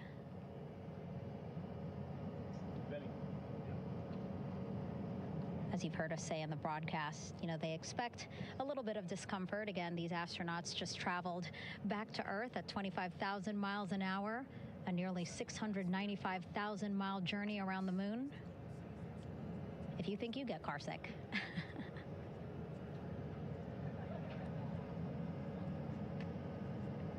Again, 6 boats out there, lots of gear with them, just in case, right? As we said, the crew reported feeling great. But again, all those folks out there in case they weren't, right? NASA is all about making sure we think about every situation that can happen. And so, of course, wanted to be ready in case any of our astronauts needed more medical attention while out there in the water.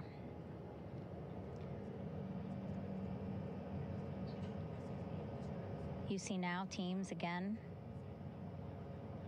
trying to set up the stabilization collar and front porch for the crew to get out of Orion. They need both, right? The stabilization collar will keep Orion from swaying as you see it is doing now.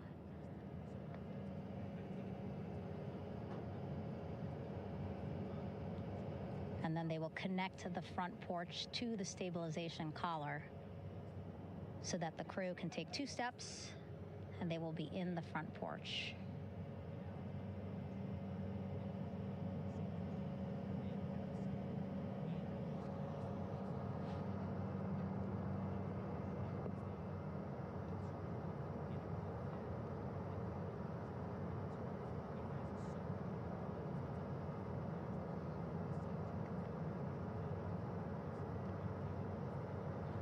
Not a lot of chatter on the mission audio loops. That's a good thing. Again, things proceeding pretty nominally, even if they're fighting some currents out there on the Pacific Ocean.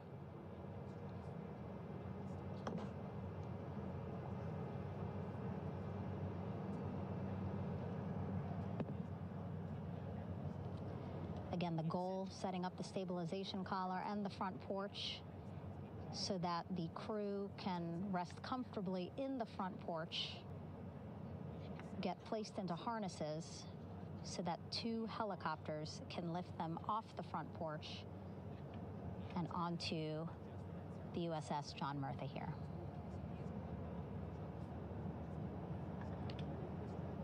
The helicopters are going to take turns picking up an astronaut. So again, Helo 1 and Helo 2.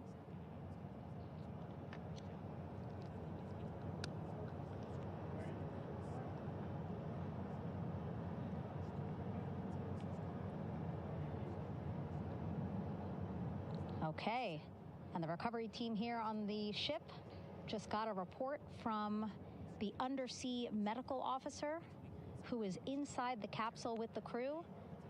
He is reporting all 4 members are green. All of our 4 astronauts, Reed, Victor, Christina, Jeremy, green, meaning they are feeling great, not the complexion of their skin. They are feeling great, happy to be home, and ready to be extracted as soon as possible.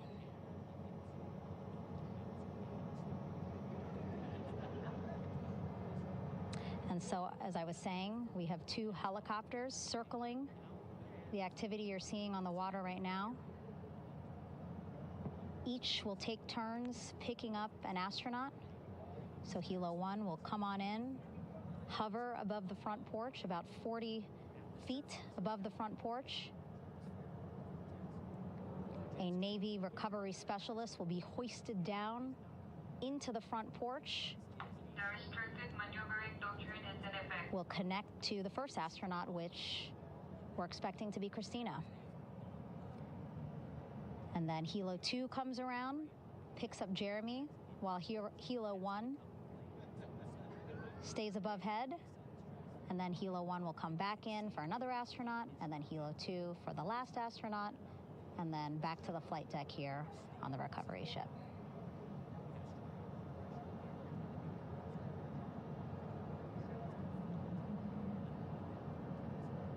I was talking to Assistant Artemis Recovery Director Paul Sierpinski.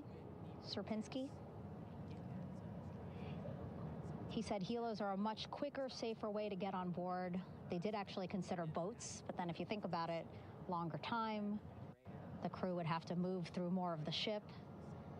This way, the helos will give a more direct, quicker route to the medical bay for our 4 astronauts.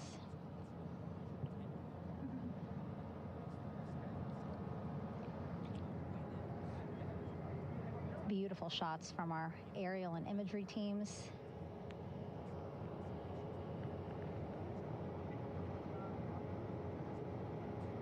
Clouds have dissipated for a clear view from the bow of the recovery ship here.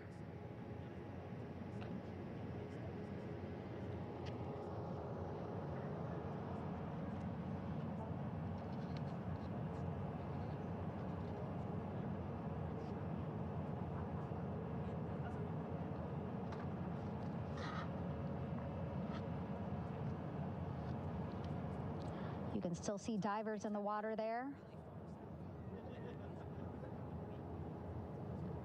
Encircling Orion, that is that stabilization collar we've been telling you about. As you saw in that interview just a few minutes ago, they have to first connect it to Orion, and then once it's secured onto Orion, they can inflate it, and then they'll further secure it with other harnesses and lines.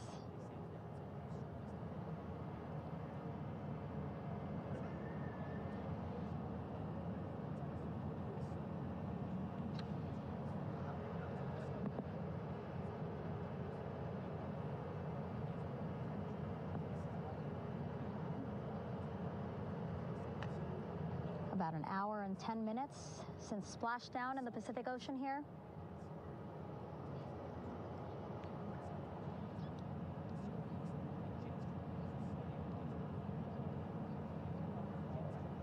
Reed, Victor, Christina, and Jeremy back home after a history-making mission to the moon and back.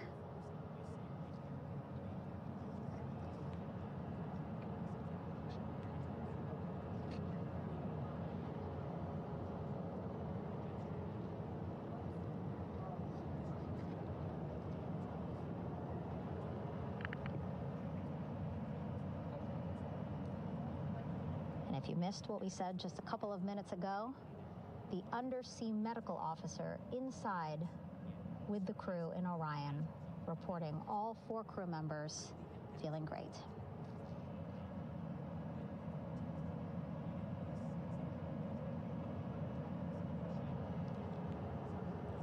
Progress being made there on the stabilization collar. It looks like they are beginning to inflate it.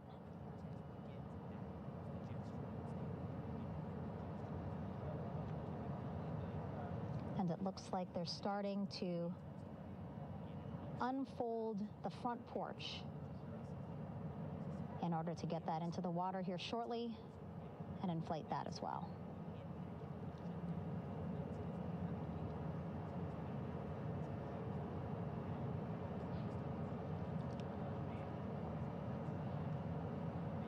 Again, more than 40 people out in the water right now. And those Navy and NASA personnel have been in the water for now about 4 hours.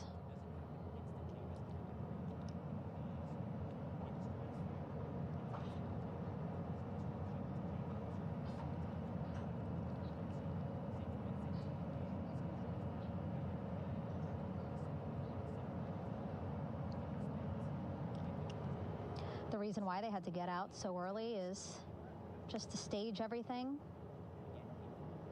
And actually here on the ship, when there are flight operations happening, you can't have anything else, right? Just because the flight deck can be a dangerous place, so they just want to focus on planes coming and going from the ship, so that's why they wanted to get the boats in the water to make sure that they have all the time they needed for the flight ops. And then the same crew here out in the water, they will stay out in the water for a number of hours after we recover the crew and get them back on the ship, because then they have to recover Orion.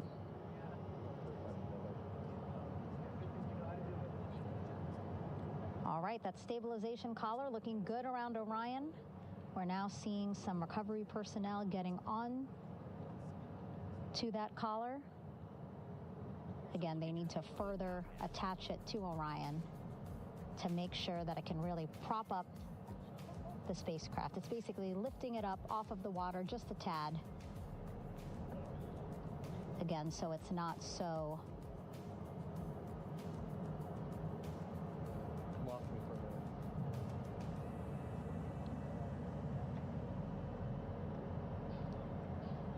so it doesn't sway so much in the water there.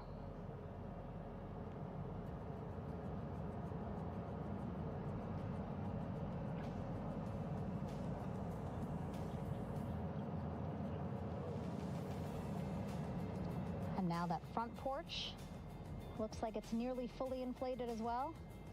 You can see a much larger surface area.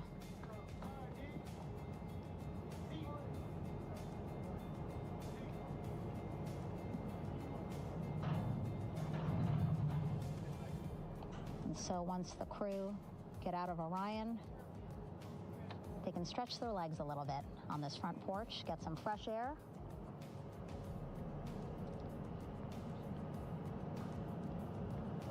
And enjoy this beautiful day here on their home planet.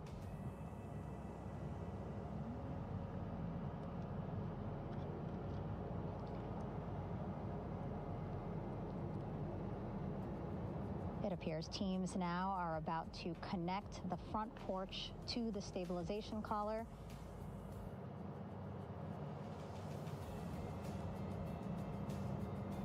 And at that point, when both are secure, we should soon see astronauts come out of Orion.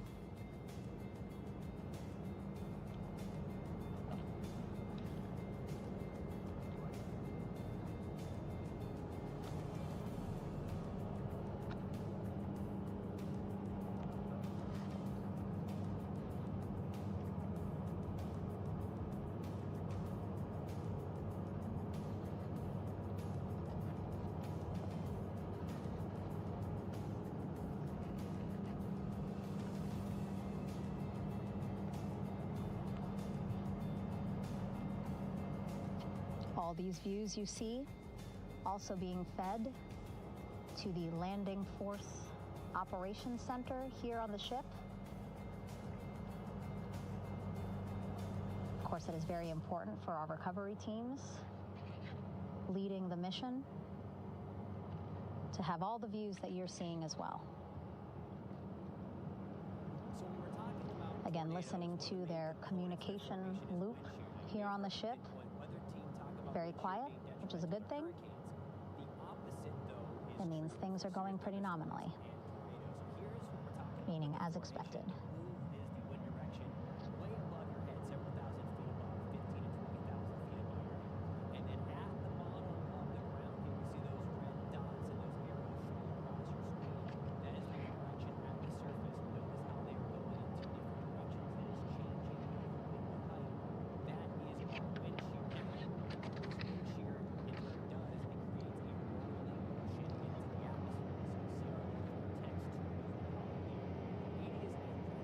Again, all this activity happening just 3,000 yards away from the ship. So that means this will be a very quick flight back on the helicopters for the crew. 2-3 minutes, and then they'll be back here on the ship.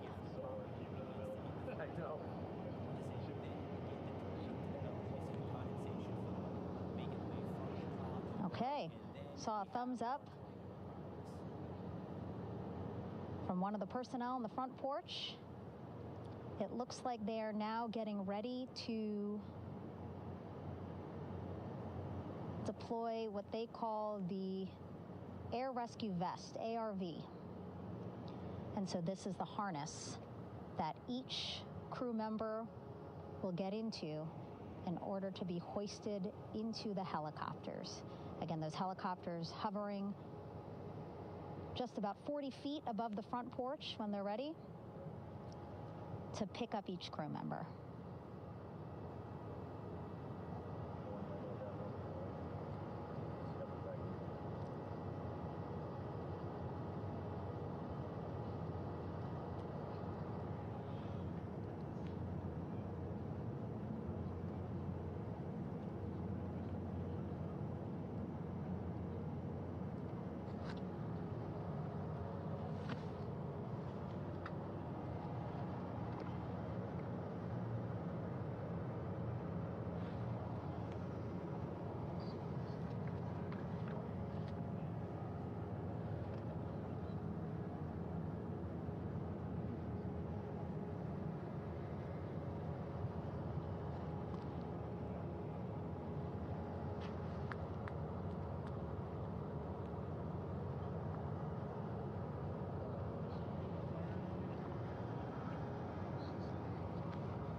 This is Mission Control Houston.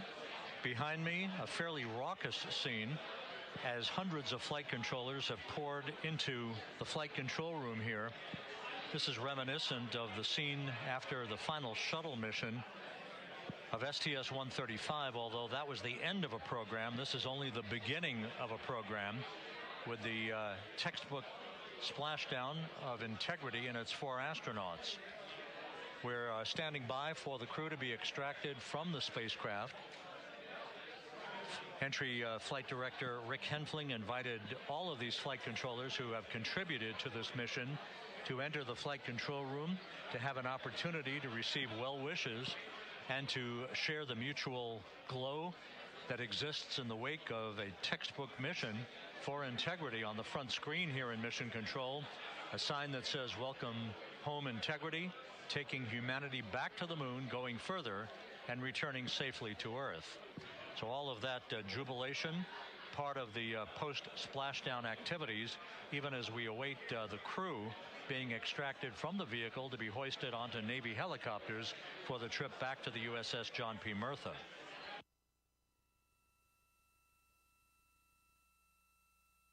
Sudden stratospheric warming, polar vortex.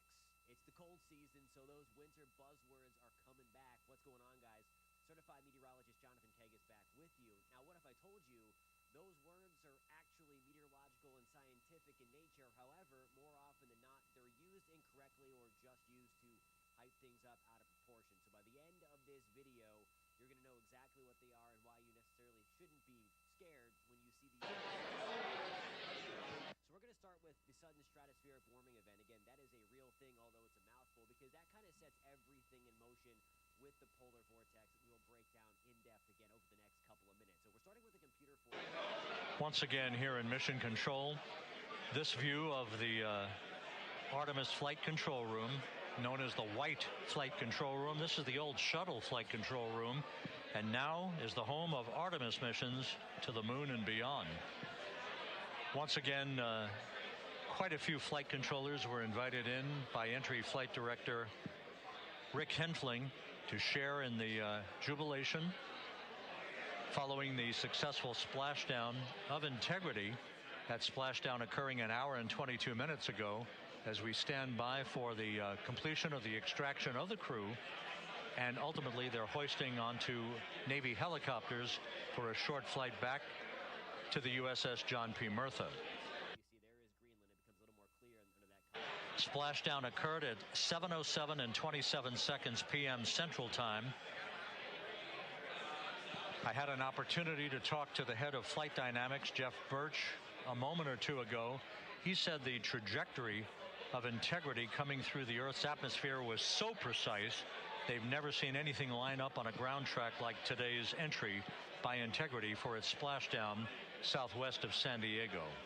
And sudden warming in the stratosphere, it starts to disrupt the polar vortex. Now, a couple of facts before we get into the nitty-gritty of what the polar vortex is and how it can impact us indirectly in central Florida and across the lower 48 of the United States in general. What the polar vortex is, it's an area of low pressure, both... And the initial, you can hear it. By the way,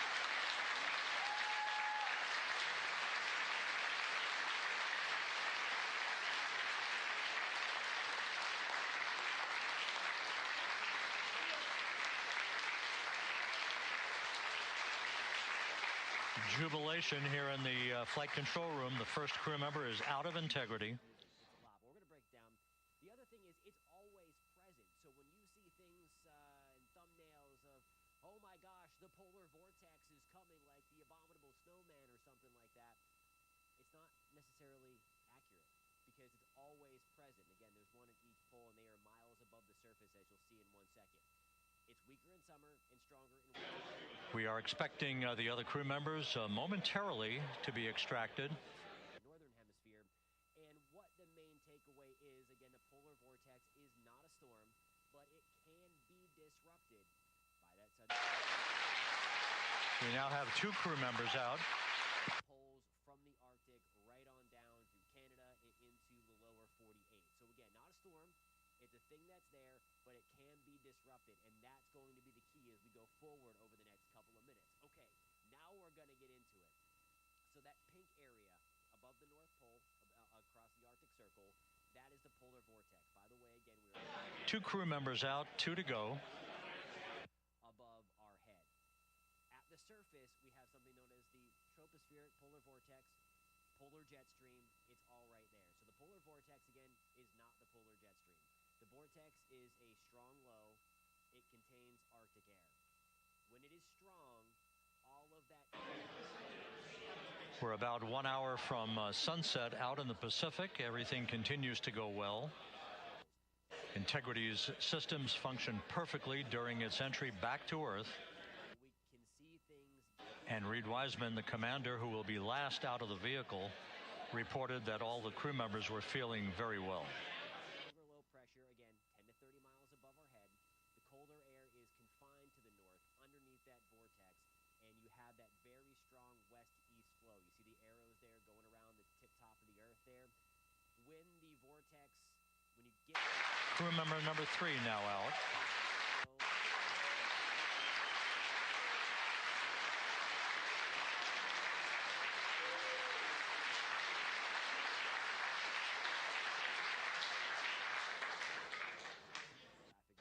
And now standing by for the commander, Reed Wiseman, who will be last out of his ship.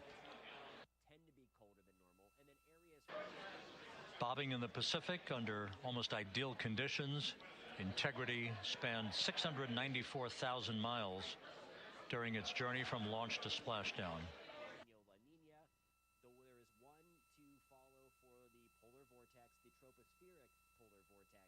That's the one that impacts us, and that is the Arctic oscillation. In this case, this is a positive Arctic oscillation. When the Arctic oscillation positive, it means that we have the strong and stable polar vortex ahead, and it is colder where it should be to the poles. In the example now of when things get a little wild in the weather, or when it has the potential to get a little wild, I'm talking big snowstorms, I'm talking big time cold getting really far south, that is when we have a weak polar vortex. So we had that sudden stratospheric warming event, say that 5 times fast. You had that... And we now have Reed Wiseman out of the vehicle, all 4 crew members now out of Integrity. It's still there, it is just disrupted. A lot of times, though, and it's not every time...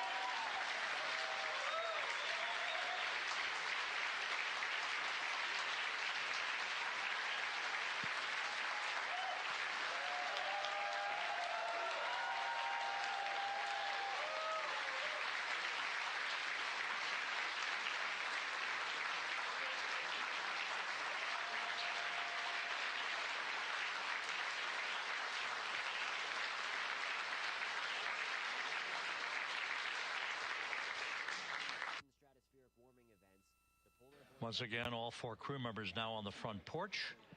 And the procedure to begin hoisting them up to these 2 Navy helicopters hovering overhead will begin shortly. And then that is more susceptible to episodes of supplying Arctic air far south. You see it right there again, that big dip in the jet stream to the eastern third of the country. In this example, it's pure Arctic air, pure polar air coming down as a result of the jet stream being wavy from that disruption that happened way into the stratosphere that made its way back to the troposphere where humans live again. So there's a lot going on here, but that is the reason why. It's not technically that polar vortex that hangs out on top of the poles. It's, again, at the surface as a result of that disruption. So the impact here to us, and that's the main thing here. When the vortex is weaker, and again, in this example, it is a negative Arctic oscillation. You can follow that on some charts and things like that.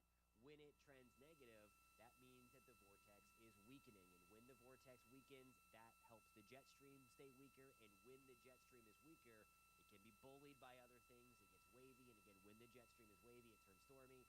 And it also allows colder air to plunge in places that not necessarily it is all the time. So again, that's kind of the in-depth version there. The cliff notes is when you have a weak polar vortex, when you after that sudden stratospheric warming event, you can get big storms, you can get cold, but it's not always a guarantee that the warming and the disrupted stratospheric polar vortex impacts us at the surface. So there's a lot of things. And by the way, that surface impact...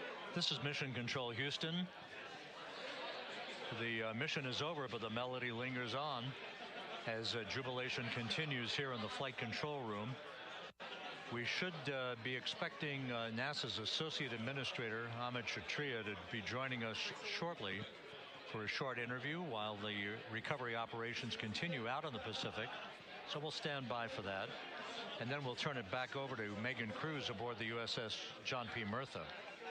Again, if it in fact makes it to the surface. And again, the impacts for us, we typically have the cold air outbreaks as a result of a big disruption of the polar vortex. And the extreme cold can come south.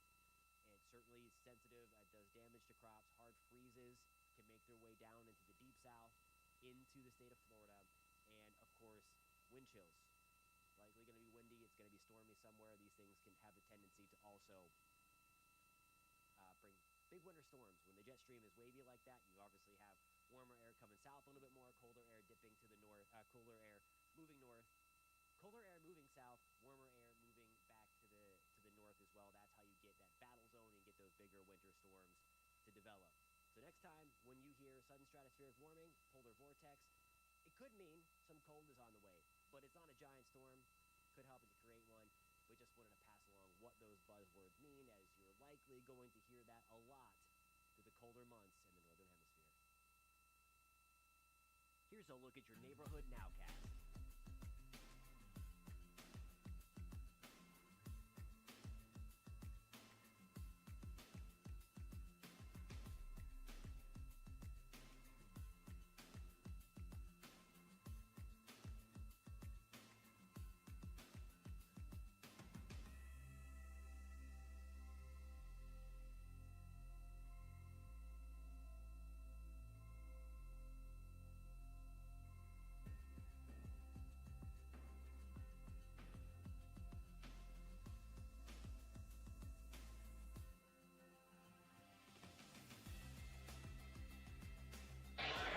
This is Mission Control Houston here in the Artemis Flight Control Room. A number of flight controllers basking in the glory of the successful end of this mission that carried 4 astronauts around the moon on a lunar flyby, and the first test flight of Orion with crew members on board. Splashdown occurring an hour and 32 minutes ago after a flawless descent back into the Earth's atmosphere for the vehicle. Its 4 crew members in good shape, simply enjoying their time right now on the front porch, as it were, the inflatable raft alongside of their Integrity spacecraft. We're expecting Amit Kshatriya, the NASA Associate Administrator, to join us here momentarily for a brief interview before we turn it back over to Megan Cruz aboard the USS John P. Murtha, the recovery ship.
So when we're talking about tornadoes, one of the main components of their formation is wind shear. Now, you may have heard the Pinpoint weather team talk about wind shear being detrimental to hurricanes.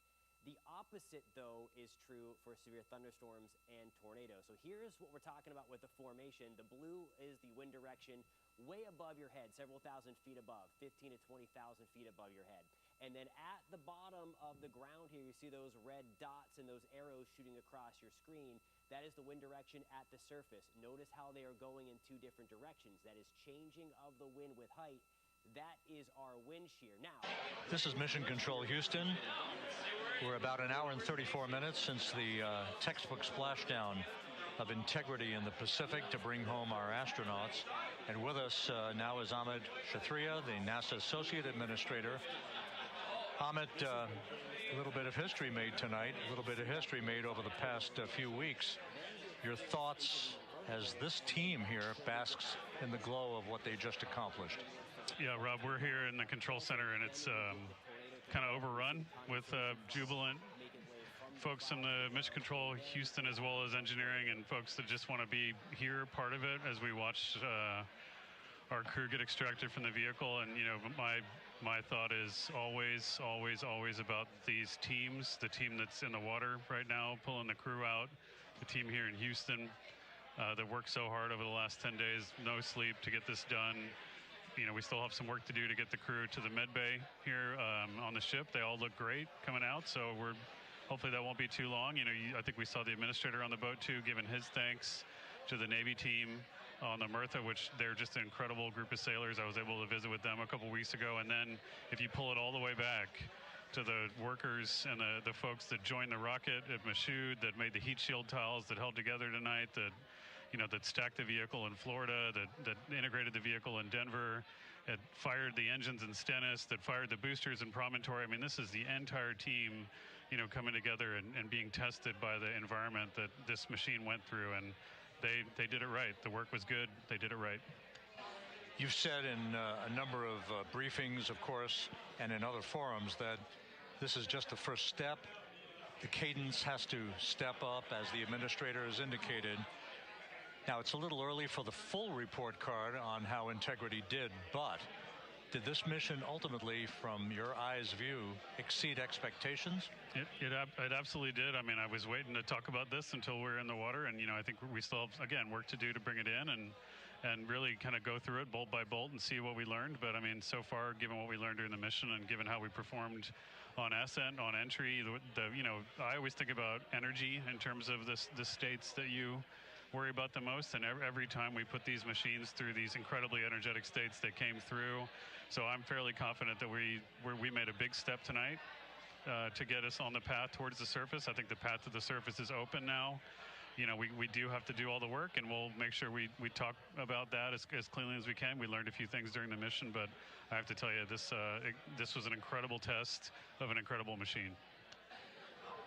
From an American psyche standpoint, the Empire State Building was lit up red, white, and blue tonight.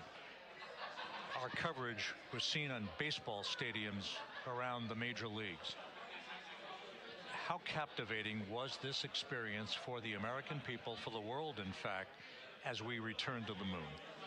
I have not been able to watch a lot of the coverage as we've progressed through the mission. I will tell you, just from my witness in Florida before launch, and then seeing the people's faces here, and then reading where I can about how things are going. I think this has been a gift to the world from NASA. NASA's given the world a gift, proving to folks all over the place, especially young people, and that to me is what this is really about. Young people, when they see what we can do when we work together, when we have teams that collaborate, that it doesn't matter how hard the problems are, we can solve them. I'm hopeful that Artemis II, as folks witness what we were able to do with this incredible crew, this incredible team that we've birthed into the world, scientists and engineers and artists that have been inspired by this. And even if they don't come work in the program, which separately they should come work in the program, because Lord knows we need the help, but even if they don't want to come work in the program, hopefully they grow up to recognize they can do amazing things when they work together and contribute to society and be good citizens and really change the way, the challenges that are coming in the world are overcomable if we work together like this. And one final question. Flying to the moon, We did it. We've done it again this past week and a half or so. But the engineering that went behind the design of this mission and the precision, the pinpoint precision of this vehicle entering that entry corridor, it's almost mind-boggling. Yeah, it is incredible when you think about the energies involved and the uncertainties involved. That when we inserted the vehicle into orbit, it was 99.2% down the middle. When we dropped the vehicle right on top of the fleet here, our guys knew exactly where to go, but the guidance was perfect. And it's interesting. I've got this question a lot over the last few weeks about, we did this before 53 years ago, and that. I think, it is a reasonable thing to contemplate, like what's gone on since then. And what I'd tell you is, when we did Apollo, which, again, the more we learn about what they did, the more magical it seems what they were able to accomplish given the technology and the learnings that they had. But when we did Apollo, the architects of Apollo, Gilbert, Seaman, von Braun, Mueller, what they really, really wanted to do, as they were contemplating what it meant to expand our range of action to the lunar surface, what they wanted to do was learn how to live and work in space for a long time.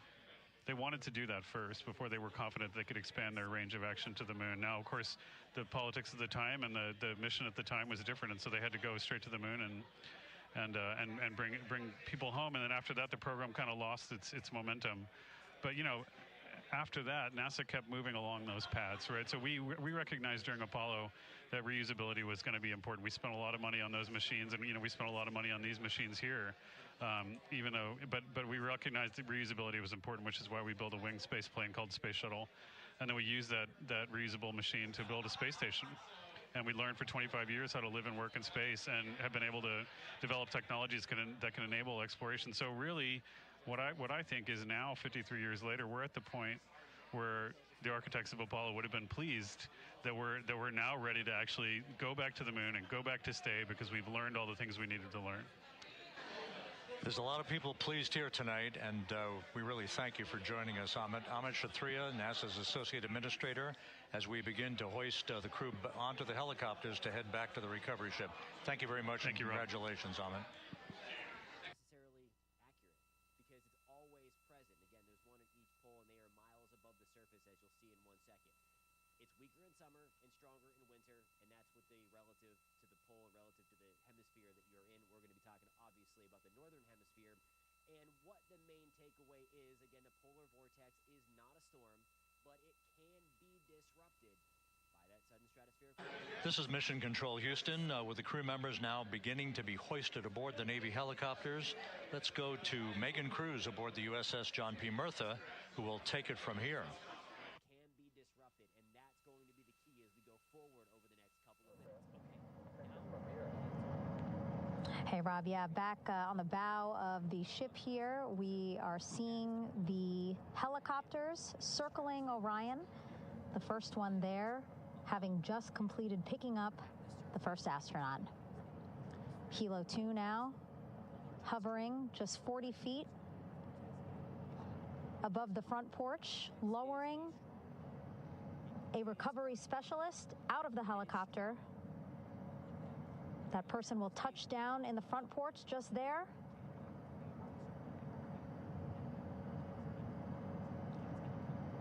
The crew members already outfitted with a harness that will allow them to quickly attach to the hoisting device.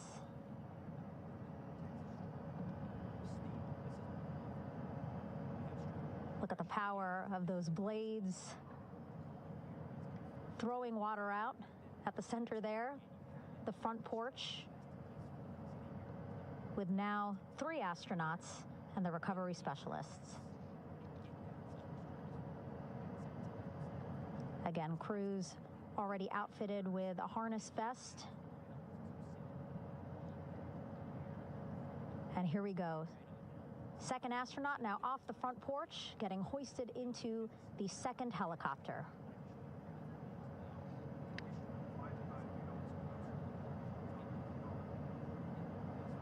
That helicopter will now hover just a distance away to give room for the first helicopter to come back and pick up the third astronaut.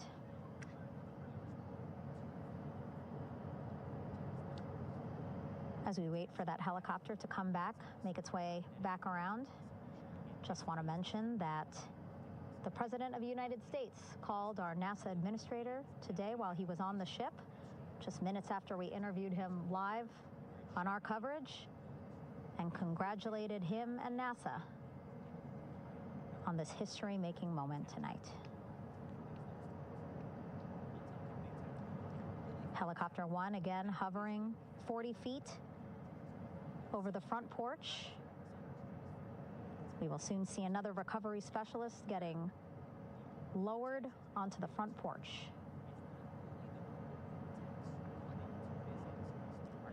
Wow, imagine sitting on that front porch, the wind, the water. But again, the recovery team determined that a helicopter flight back to the ship here would be safer, faster, and more comfortable for our crew who just completed a 10-day mission around the moon. Third astronaut in the air, getting hoisted quickly back into the first helicopter now.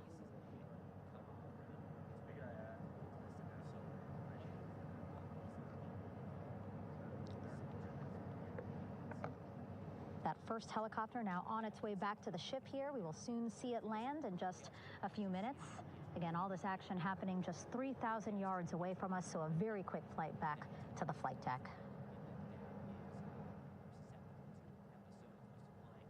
And now the only person left on the front porch, Commander Reed Wiseman. That second helicopter now making its way back over to the front porch. Here it comes.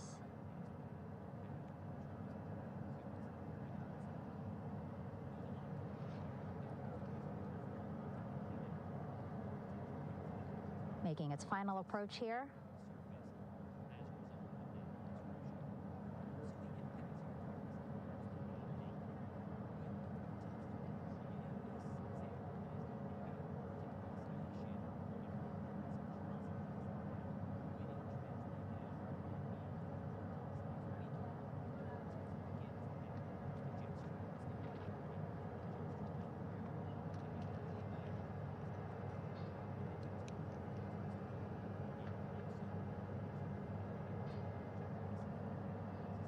The last astronaut, Commander Reed Wiseman, now off the front porch and almost into the second helicopter. Both now on their way back to the ship where we are, the USS John P. Murtha, just west of San Diego in the Pacific Ocean.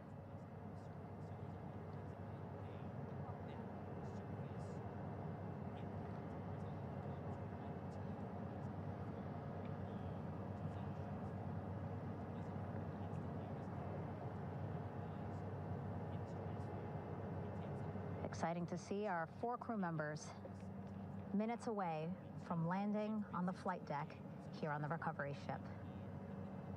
550 people on this ship, excited, ready, anxious, looking forward to welcoming this crew aboard.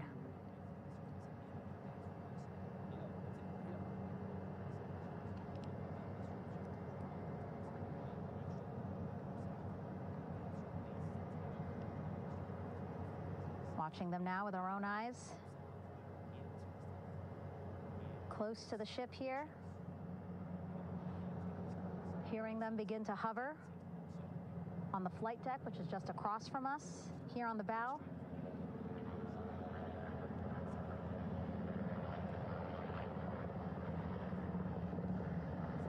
The first helicopter coming in.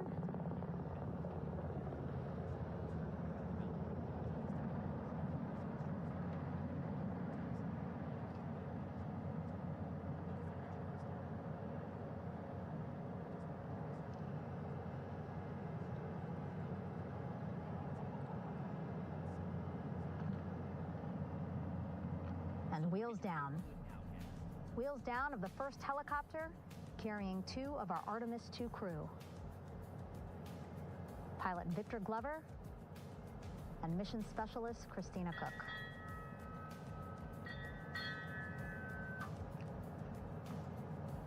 Kilo 1 on deck reported on the recovery loop.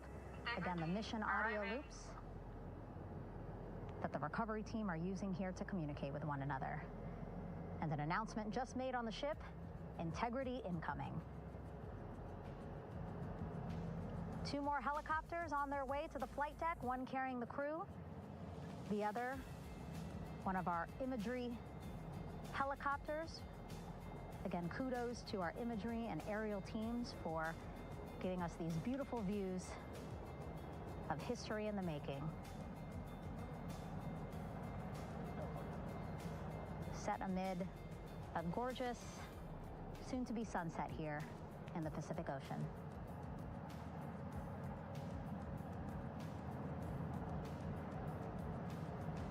Second helicopter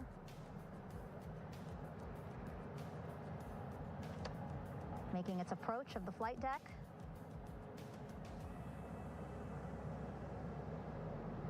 Plenty of people here on the bow with their cell phones out, filming this moment.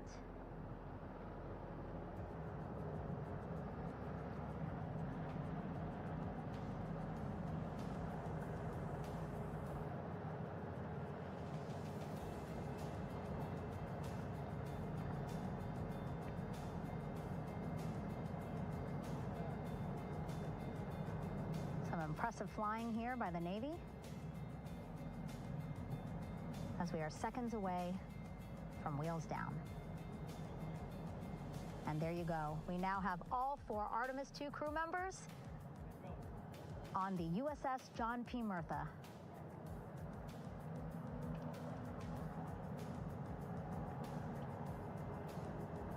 I'm sure they're happy to be out of the water and on this recovery ship with, again, 550 people on board, ready to welcome them home. But first, as we've been saying throughout the broadcast, just making sure the crew feel good. We reported that they were feeling good when they were in Orion, but those were just initial, quick, verbal assessments of how they're feeling. So when we're talking about tornadoes, one of the main Their destination tonight, the medical bay here on the ship, right after we power down the helicopters here. we're talking about with the formation, the blue is the wind direction, way above your head, several thousand feet above, 15 to 20,000 feet above your head. And then at the bottom of the ground, The team on the flight deck working quickly but methodically. that is the wind direction at the surface. Notice how they are going in 2 different directions. That is changing of the wind height. That is our wind shear. Now, what this wind shear in turn does, it creates a rolling motion into the atmosphere. So you see our Waiting for just one more helicopter to touch down. It is in the horizontal right now because of the changing of the wind's height. Now, when we get a thunderstorm to develop, this is when things start to get concerning because you see that horizontal rolling motion then get forced into the vertical, and then that's where we get our funnel. Very limited personnel here on the flight deck Maneuvering doctrine is in effect. Tornado to develop, and you see the condensation funnel making as that a third funnel helicopter out, touches down. and then we have our tornado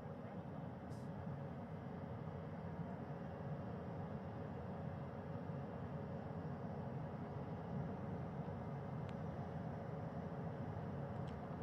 The ship is at flight quarters. Stand clear of winter decks, ACO frame 095, where no cover stop side, thrown articles over the side, hold all trash and garbage on station. Flight quarters. While just a few folks on the flight deck itself, there are plenty more on some upper decks. I see in some of our views Wing walls, vehicle storage area, and a flight very deck will packed conduct crowd visual overhead. operations. Announcements being made over the ship's loudspeaker system, reminding folks to stay clear of operational areas like the flight deck, so that teams can work quickly to get the crew off of the helicopters and into the medical bay.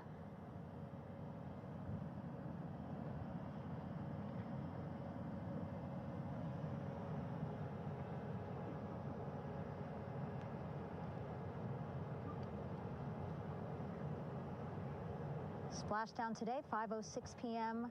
Pacific time.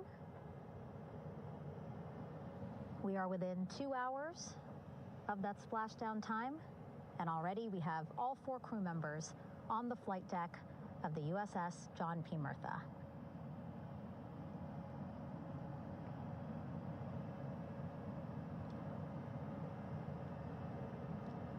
Again, crew waiting before getting out for the helicopters to completely shut down.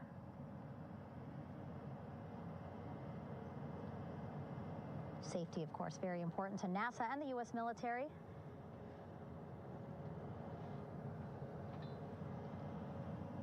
So we'll wait just a couple of minutes here before we start seeing crew members walk off the helicopters one by one.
Sudden stratospheric warming, polar vortex. It's the cold season, so those winter buzzwords are coming back. What's going on, guys?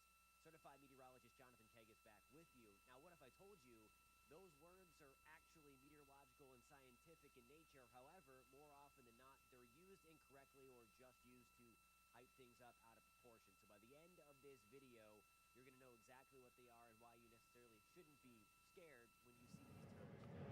All right, and now here we see pilot Victor Glover and mission specialist Christina Cook sitting on the edge of one of the helicopters, looking in great spirits. That familiar smile and laugh from Victor, I can see it from here. Christina, I'm sure, feeling the same way, just blocked a little bit by our camera here, but we'll see her here shortly. A photographer taking their pictures. Victor saluting folks on the flight deck. They look like they're in great spirits. Happy to be home, I'm sure.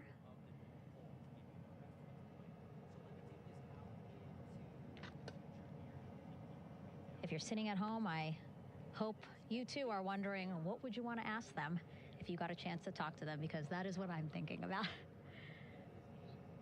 Getting the opportunity to talk to or ask questions of these 4 astronauts who just made history as the first crew to return to the moon since 1972.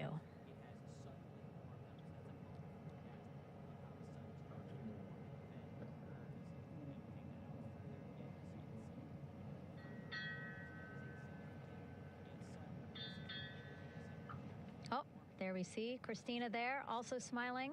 Finally peering out, waving at the cameras. Hello to you too, Christina, yes? Welcome back. Welcome, welcome home. A loudspeaker announcement on the ship saying, "Welcome home, Integrity."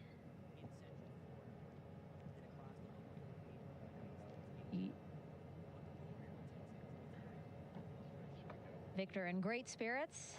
I can't see who he's talking to, but I kind of think that he might be talking to his other 2 crew members. Shouting from across the flight deck, congratulations to one another.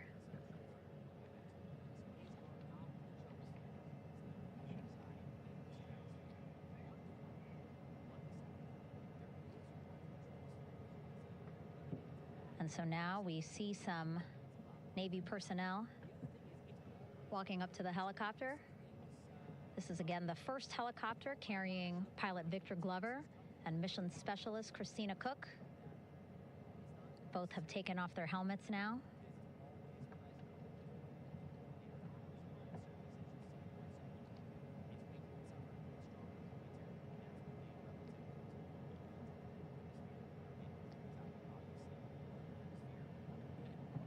some pictures, video, to catalog this historic moment.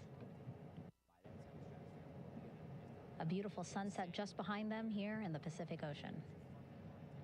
Golden hour. These pictures will be beautiful.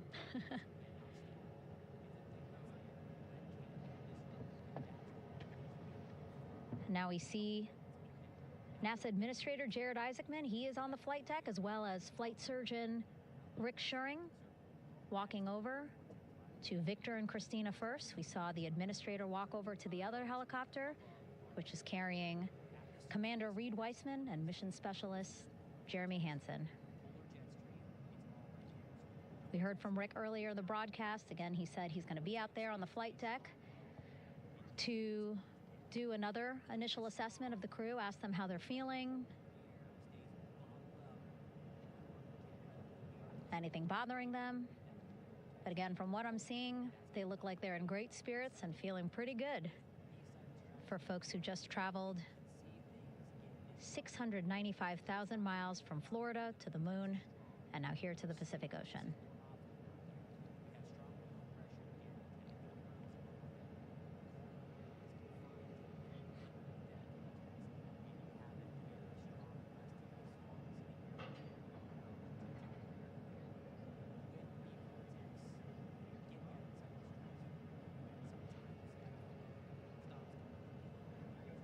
We're now seeing NASA Administrator Jared Isaacman walking across the flight deck. He had been talking to Reed and Jeremy, now approaching Victor and Christina. A hug from Victor, a hug from Christina.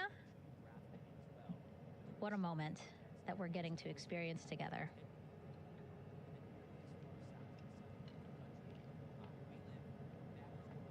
I'm sure congratulatory words. You know, we got to speak to the administrator live on this broadcast as well, and he said the kid in him right now, giddy, absolutely giddy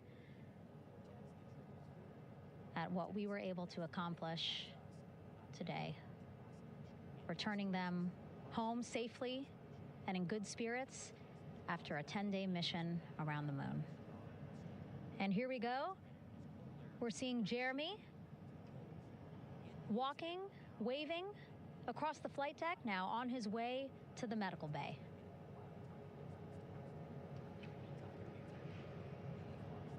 It's a short walk, less than a minute. Again, that's why the recovery team decided to use helicopters to get them on the flight deck for that short walk to medical bay. And now on the flight deck, we see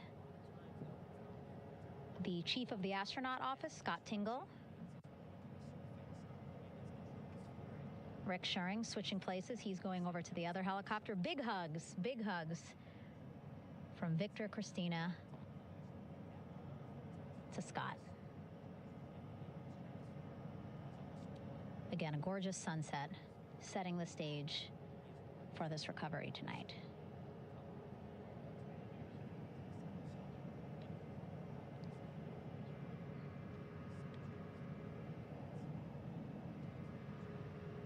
All right, and now here we are, Christina,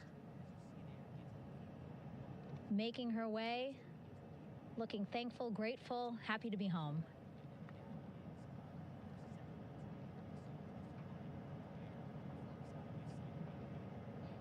You can see she's looking up. Again, lots of people, just a few levels up off the flight deck,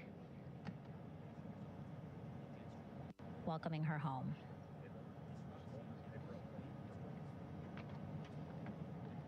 Scott holding the door like a gentleman, but back on his way to the other crew still on the flight deck.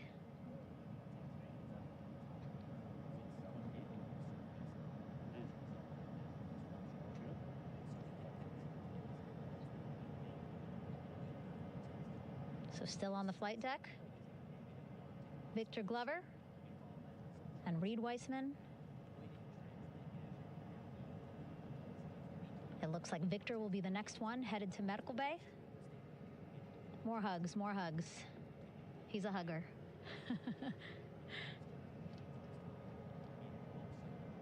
Victor looking good as he walks across the flight deck. NASA administrator applauding. Victor applauding for all the folks on the ship with him who played a role in their safe return today.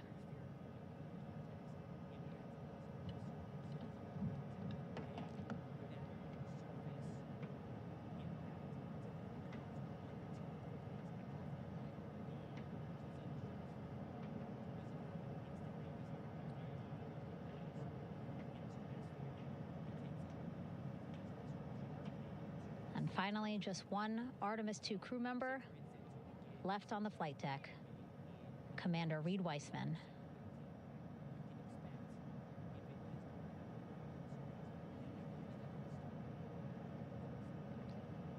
Applause from the group there on the flight deck, I'm sure, as well as on the level just above them.